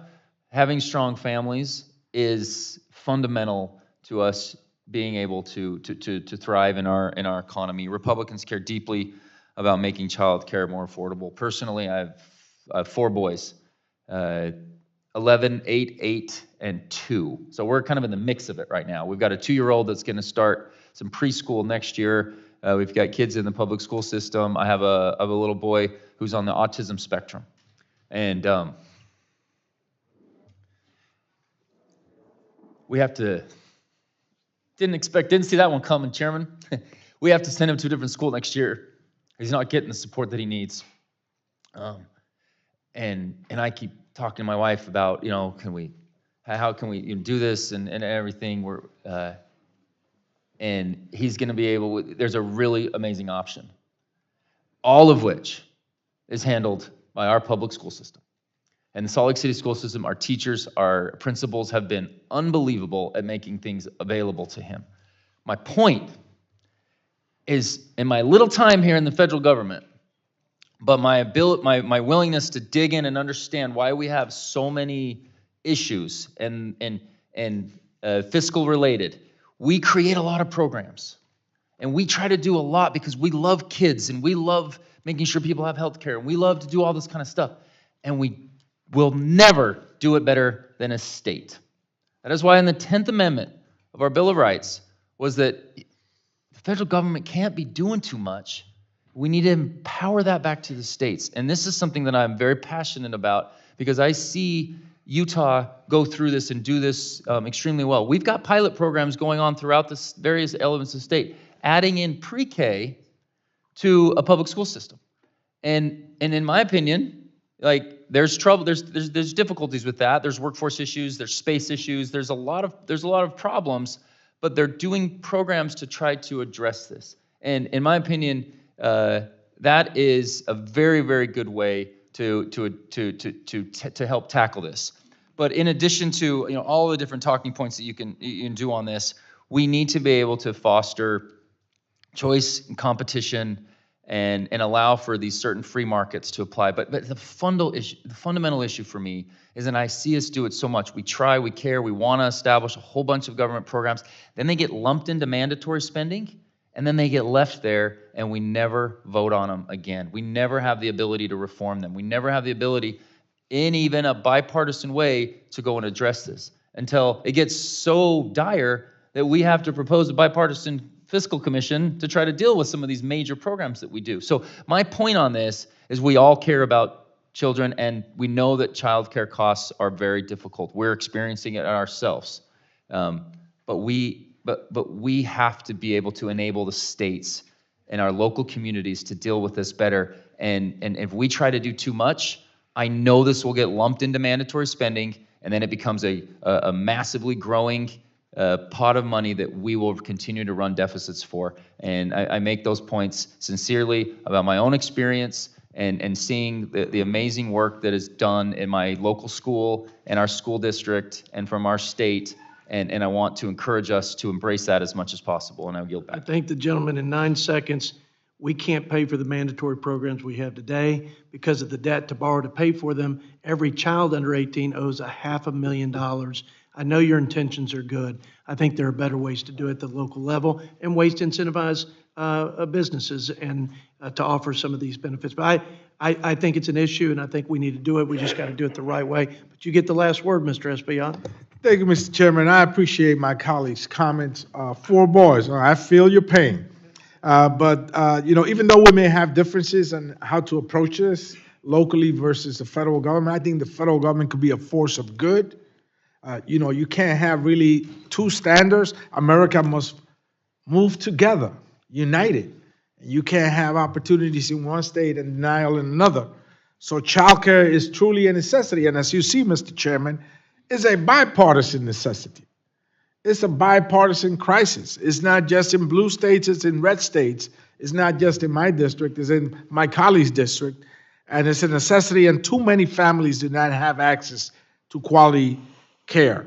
The cost of child care continues to rise while the average income and the average rise of cost of living continues to impact their access to it. So, Mr. Chairman, I would again ask for your support for this amendment, and I yield back. I think the good intentions and the spirited discussion and the compassion behind it from the gentleman from New York and the gentleman from Utah. Let's put this on the table now for consideration.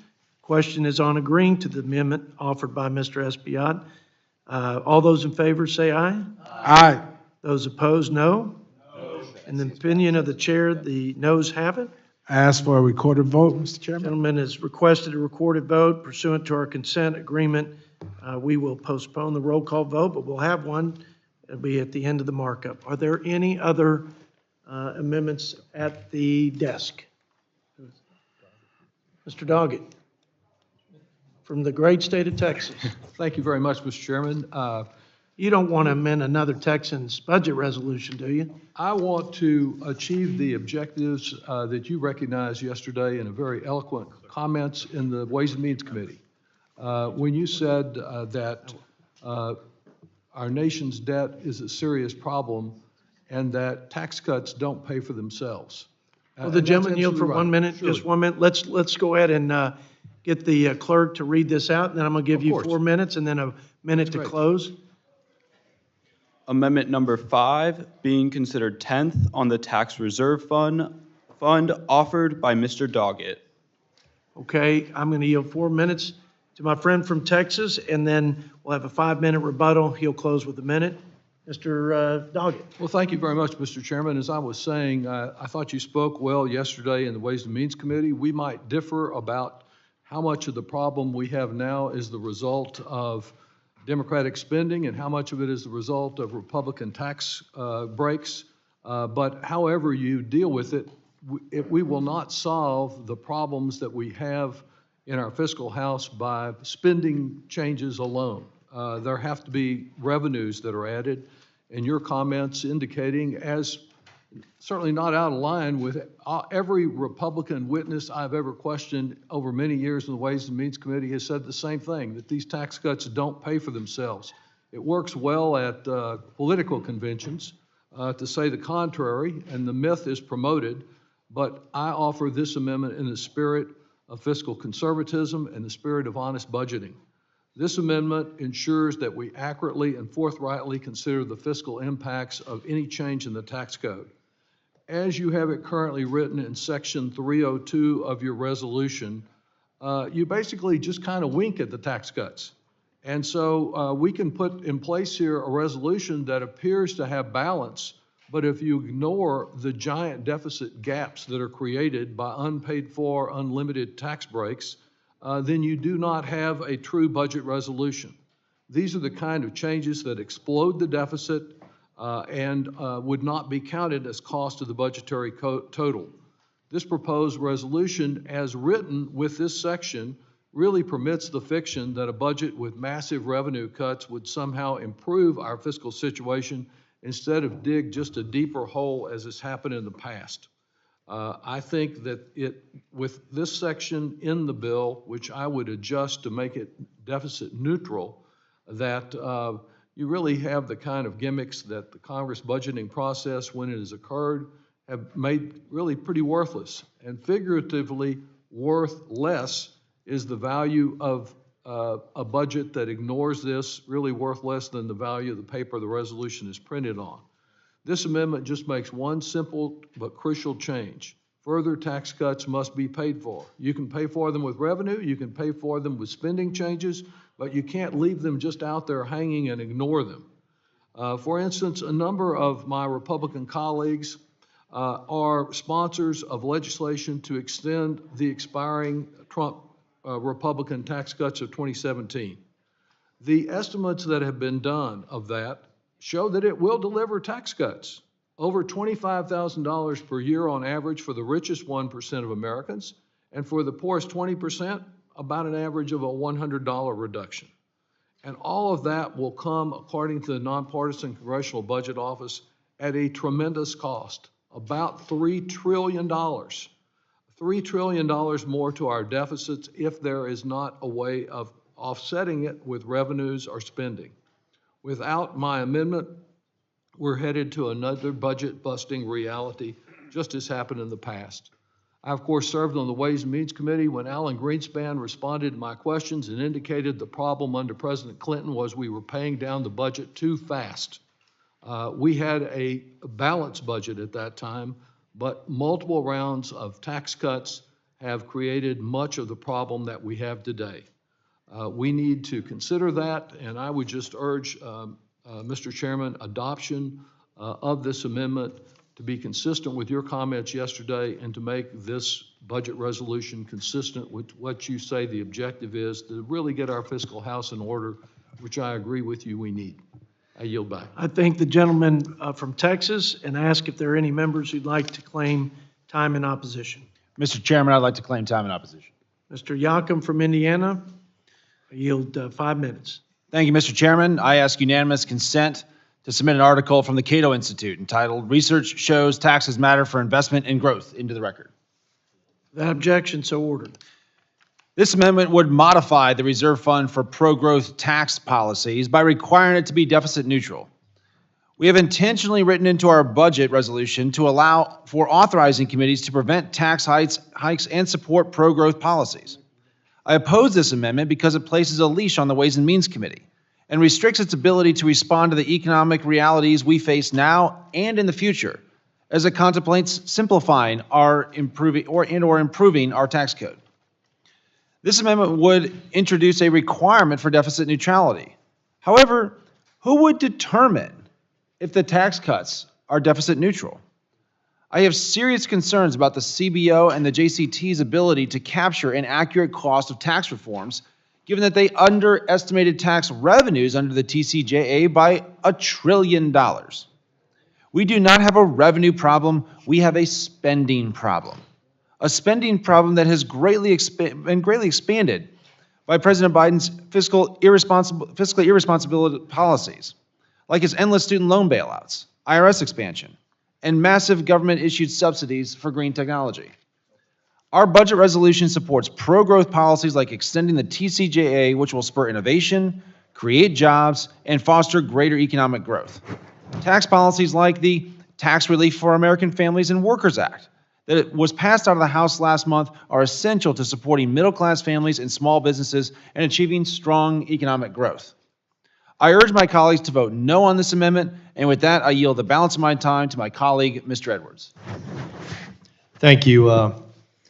Members, this proposed amendment to the budget, which aims to restrain the Ways and Means Committee's flexibility in responding to economic challenges, is short-sighted and potentially detrimental to our nation's fiscal health. Our budget emphasizes the importance of preventing tax increases and fostering pro-growth reforms. This amendment fails to acknowledge the dynamic nature of economic conditions. Placing a leash on the Ways and Means Committee limits its capacity to address the pressing economic issues, and it stifles the potential for effective tax code improvements. This proposed amendment fails to acknowledge the significant discrepancy in revenue projections and actual outcomes, casting doubt on its reliability. Ultimately, tackling the deficit requires a comprehensive approach that considers both revenue and spending, rather than imposing constraints on a vital committee's ability to navigate economic challenges. I urge a no vote, and Mr. Chairman, I ask unanimous consent to submit a congressional testimony. The costs and complexity of the federal tax code demand reform into the record. Without objection, so ordered. With the remainder of the time, let me say this. We have to grow this economy. We cannot grow out of this level of indebtedness, but we have to have the incentives for the risk takers and investors and the industry captains and the mom and pop entrepreneurs to invest and grow their businesses and take the risk, create better jobs, and that if we can do that for at a level of 1% over the 2% that CBO projects over this budget window, that would be $3 trillion we can put towards the deficit, or what I like to call the deferred tax on our children. You're right to bring up my comment. I think we ought to pay for anything and everything that either side talks about being good for the American people. If it's growing the government, the IRA, the IRA just on the green energy corporate tax subsidies, that was a part of the IRA. It was projected by CBO to cost about $250 billion. Now they've reconfigured that or projected $800 billion. It could be over $1 trillion. So that didn't pay for itself. We know that the tax cuts brought in record revenue to the tune of $1 trillion. Did it pay for itself? What I say is, I don't know if it does or doesn't. We need to offset whatever it is that we present as good for this country. The most recent tax break, that it was a bipartisan tax proposal, actually repealed a tax credit to pay for the tax cuts, essentially. So we just need to be responsible. Having our children pay for stuff is, I think, immoral as much as it is cowardly. So whatever we propose, let's offset it. So in the spirit of what you're saying, I would agree. We ought to offset things. But we got to grow this economy. More taxes are going to just be further drag, especially when we're teetering on a recession. With that, you got a magic minute there. Well, thank you, Mr. Chairman. I would invite, given your comments, your support of this amendment then. I'm for your giving any incentives for growth you want to give that you can justify as actually encouraging growth rather than just a throwaway giveaway to multinational corporations to keep dodging their taxes, even though they're already so low that the top corporations are paying about half the tax rate that a working mother trying to support her family at the average wage in this country pays. That's wrong. And those kind of incentives may sound good coming from some of the corporate lobby, but they don't work. But if you have incentives, good or bad, all this amendment says is just offset them, be budget neutral. And it's surprising to me to hear my colleagues say that they question deficit neutrality. You don't question deficit neutrality on spending. You don't question CBO on spending. If they can evaluate the spending request, then the very objective, very independent Joint Committee on Taxation can estimate the effect of tax changes. And we know the effect that those tax changes have had. The estimate is $3 trillion. How can you claim that you have a budget that is going to be in balance if you ignore that potential? We believe that you need to consider both.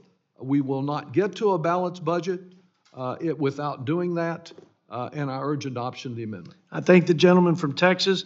The question is on agreeing to the amendment from Mr. Doggett. All those in favor say aye. Aye. Aye. All those no? No. In the opinion of the chair, the noes have it.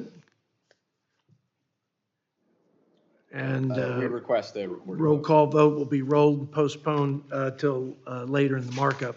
Are there any other amendments at the desk? Mr. Scott, let's go ahead and read this. Mr. Chairman, I remember this number 10.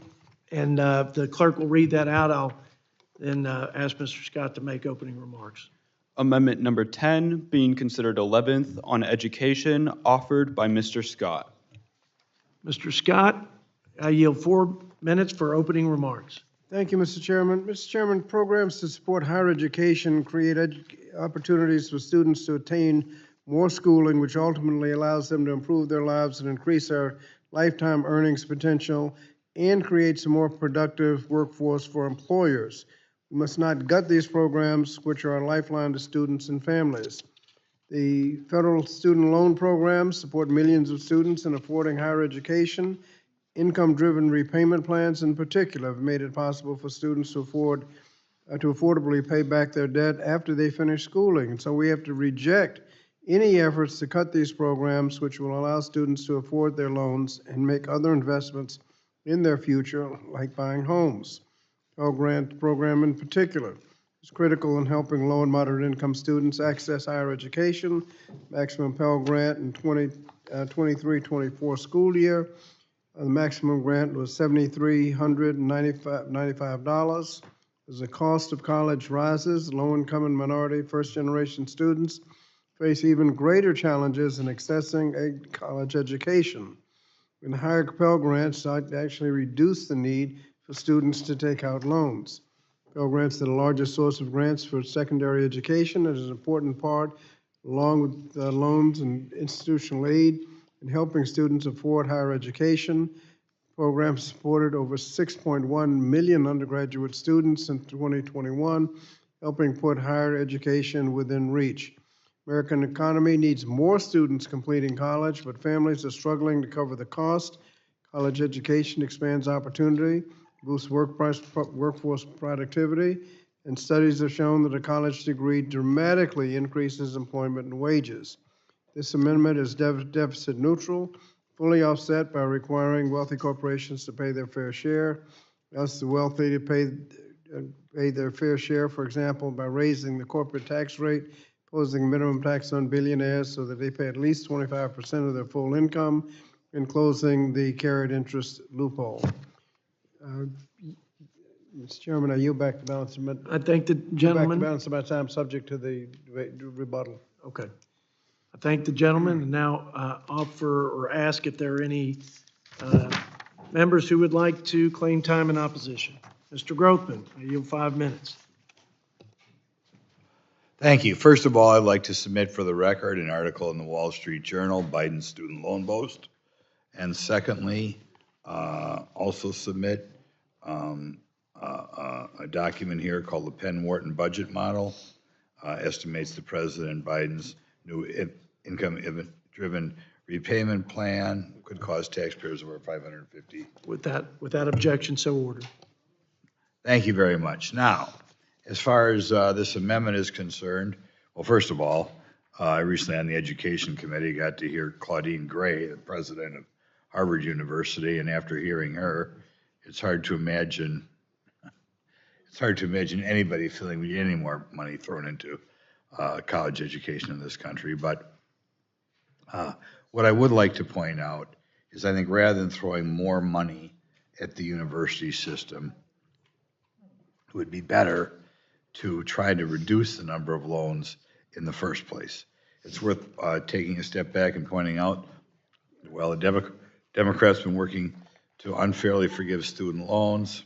Republicans have been working to address the root cause of this problem, the high cost of higher education. To address this issue, I've introduced a bill, the Informed Student Borrowing Act, a bill that will help educate students on the risk of borrowing through the student loan decision-making process to better serve the student's financial future. And I'll tell you, I talked to a loan counselor in a major college in my district. I was shocked the lack of compassion she had for the amount of student loans that some of these students were graduating with. Indeed, she was using the ability to take out more and more loans as a selling point to go to her university. Currently, the passive decision-making process for taking student loans has many borrowers make poor financial decisions.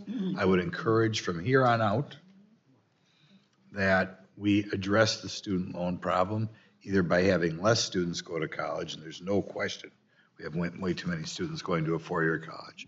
We'd be better off with more going to tech school and skills-based education. And secondly, making sure that while they are going to college, that they receive good financial information so that they don't take so much out in the first place. But I yield the remainder of my time to the wonderful Bob Good. Well, I've never heard that before, but thank you, Mr. Grothman. I am also in strong opposition to this amendment because it's not necessary and it would increase spending and further add to our national debt. As a former Pell recipient myself, I'm certainly sympathetic to the program and I appreciate the good that it can do. This budget resolution, however, does not make any cuts or changes to the Pell Grant program. In fact, it provides flexibility for the Committee on Education and Workforce, on which I serve, to expand eligibility for the Pell program. President Biden's student loan transfer scheme harms American taxpayers and future generations of college students. In just 3 years, Biden has attempted approximately $1 trillion of so-called loan forgiveness, violating the Constitution to make law unilaterally and spend money without congressional approval. President Biden's initial unconstitutional student loan transfer scheme would have cost taxpayers well over $300 billion. And his 6 unwarranted extensions since then, his pandemic student loan repayment pause, have increased the deficit by $165 billion. President Biden's latest form of backdoor student loan transfers, the so-called SAVE plan, could cost taxpayers as much as $558 billion over the next decade. More than 60% of Americans, however, do not have a college degree. Thanks to Biden's policies, the 87% of adults without student loans will be forced to pay for the 13% who do. When the federal government transfers the bill for student loans to those who didn't borrow them, it's effectively telling colleges to raise prices and demand students borrow even more. Why wouldn't they do that, of course, if that were to go through? In fact, since 2000, over the last 24 years, college tuition and fees have increased 186%. This amendment seeks to implement socialist progressive tax schemes on top of that, including raising the corporate tax rate that would hurt our economy and discourage job growth. According to a Heritage Foundation analysis from 2021, raising the corporate tax rate 7 percentage points will reduce long-term GDP by about $1,650 per American household. Our nation has a spending problem, not a revenue problem, and this amendment doesn't recognize that and is out of touch with where the American people are today. Mr. Chairman, I oppose the amendment. I urge my colleagues to do the same, and I yield back. I thank the gentleman from Virginia, Mr. Good, and now yield the remainder of the time for closing, or for a minute for closing, to Mr. Scott, also from Virginia. Thank you, Mr. Chairman. Mr. Chairman, I just want to remind everyone that the amendment rejects deep cuts to education funding that the majority has proposed. Higher education creates opportunities for students to attain more schooling, to find good jobs, and increase their earning potential. Federal student loan programs support millions of students and helps them afford a higher education. Pell Grants in particular help low and moderate income students access education. In fact, over 6 million undergraduate students in fiscal year 21 put higher education in reach. Our economy needs more students to complete college, but we know the cost is prohibitive. But the college education expands opportunity and boosts workforce productivity. This is offset by, this is deficit neutral, so I would hope that we would adopt the amendment and maintain our funding for higher education and other education programs. I thank the gentleman. The question is on agreeing to the amendment offered by Mr. Scott. All those in favor say aye. Aye. Those opposed, no. No. In the opinion of the chair, the noes have it. Yes, sir, Mr. Scott. We request a roll call vote. We will roll into the roll call vote, but we're going to put them all together after we get through this last amendment. I'd also yield now to the ranking member. Yeah, Mr. Chairman, I ask for unanimous consent to submit the following in the record. Letters to both of us from the American Federation of Government Employees, as well as the AFL-CIO. A letter to House and Senate leadership from 170 national, state, and local organizations. A statement from the Alliance for Retired Americans, and a statement from Maison, a Jewish response to hunger. Mr. Chairman. Yes, ma'am. I'd like to ask unanimous consent to submit into the record an article from the Texas Tribune dated July 28, 2023. Scared out of my mind, a family scrambles after their disabled 3-year-old loses Medicaid. And this is a story of a child that does not sleep, has autism, congenital heart failure, cerebral palsy, and as I said, in autism, and her Medicaid was revoked. Without objection. So ordered. And Mr. Chairman, before, if I could have unanimous consent for a moment, before I vote against your budget, I understand that your birthday is right around the corner, and I didn't want that to be what I gave you for your birthday. So I hope everyone on the committee on both sides will join me in wishing you a very happy 39th birthday. That's all we have. Happy 39th. Happy birthday, Mr. Chairman. Wow. It says, in case you can't read it, reverse the curse, balance the budget. That's not, that is fake news. Appreciate you. All right, that is awesome. Well, I invite all members in our conference room to cut into that cake with me. I see it's inscribed with red ink. It's got red ink. And My bipartisanship is just remarkable. well, I appreciate your partnership and friendship in this endeavor. We may disagree and sometimes wildly, but it takes a good ranking member to set the tone. We've set to have real constructive conversation and debate. I think the American people are well served, and I'm grateful for the passion on both sides and the spirited debate. So thank you all. And there are outside groups that supported this budget, and since we're doing some submissions for the record, without objection, I'd like to submit this list. I'll just read off a handful. Americans for Prosperity support this resolution. Citizens Against Government Waste, Cato Institute, Consumer Energy Alliance, Economic Policy Innovation Center, Freedom Works, Heritage Foundation, Numbers USA, Texas Policy Foundation. There are several others, but I'm going to submit that for the record without objection. Let's go to the roll call votes. The roll call vote on amendments.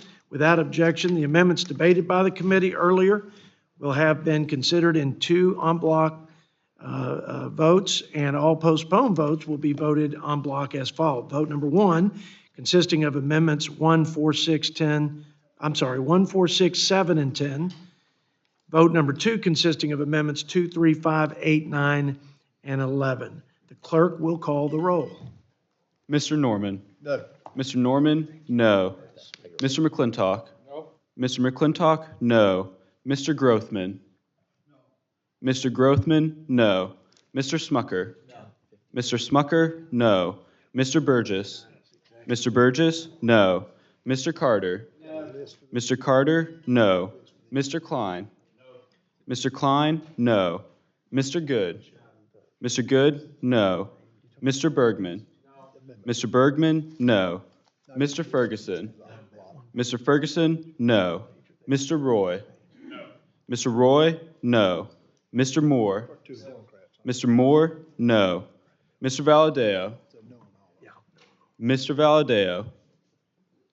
Mr. Estes? Mr. Estes? No. Ms. McLean? Ms. McLean? No. Ms. Fishbach? Ms. Fishbach? No.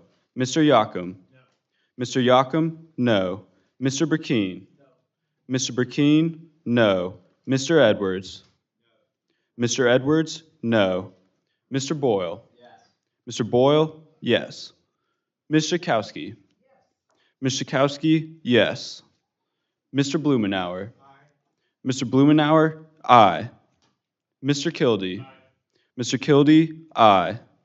Mr. Peters? Mr. Peters? Aye. Ms. Lee? Ms. Lee? Aye. Mr. Doggett? Mr. Doggett? Aye. Mr. Panetta? Mr. Panetta? Aye. Ms. Wexton? Ms. Wexton? Aye.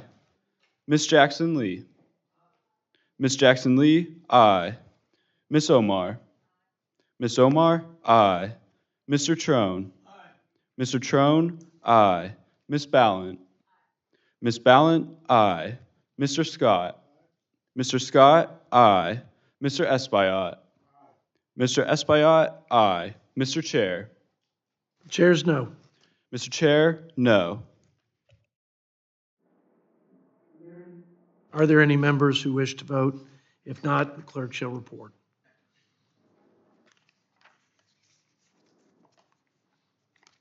Such a moment of suspense, don't you think? I think I know which way it's going to go. Okay.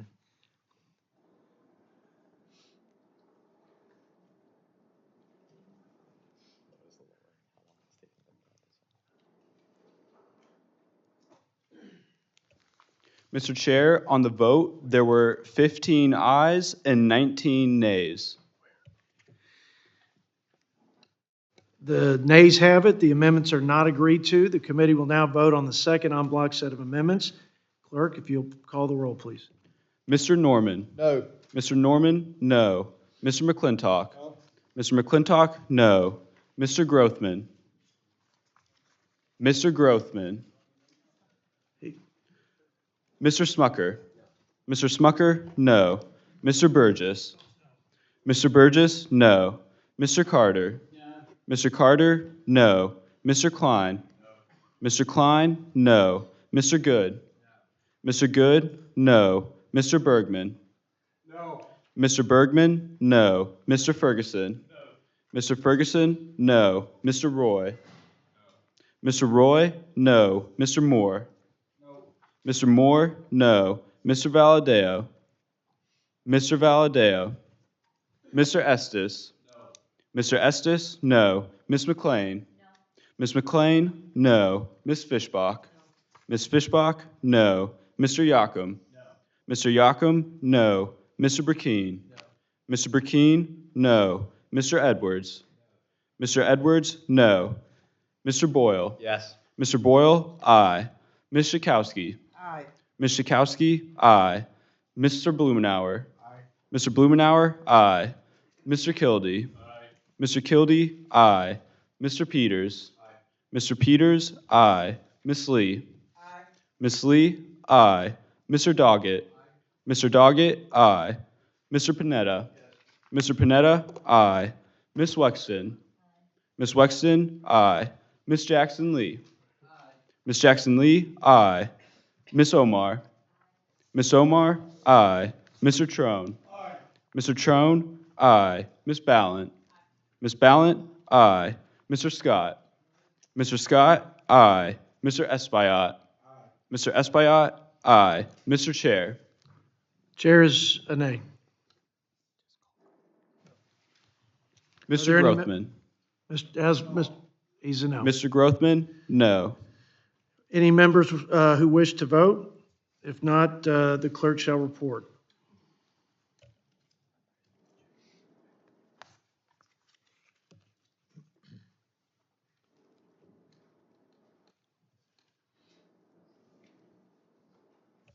Mr. Chair, on the vote, there were 15 ayes and 19 nays.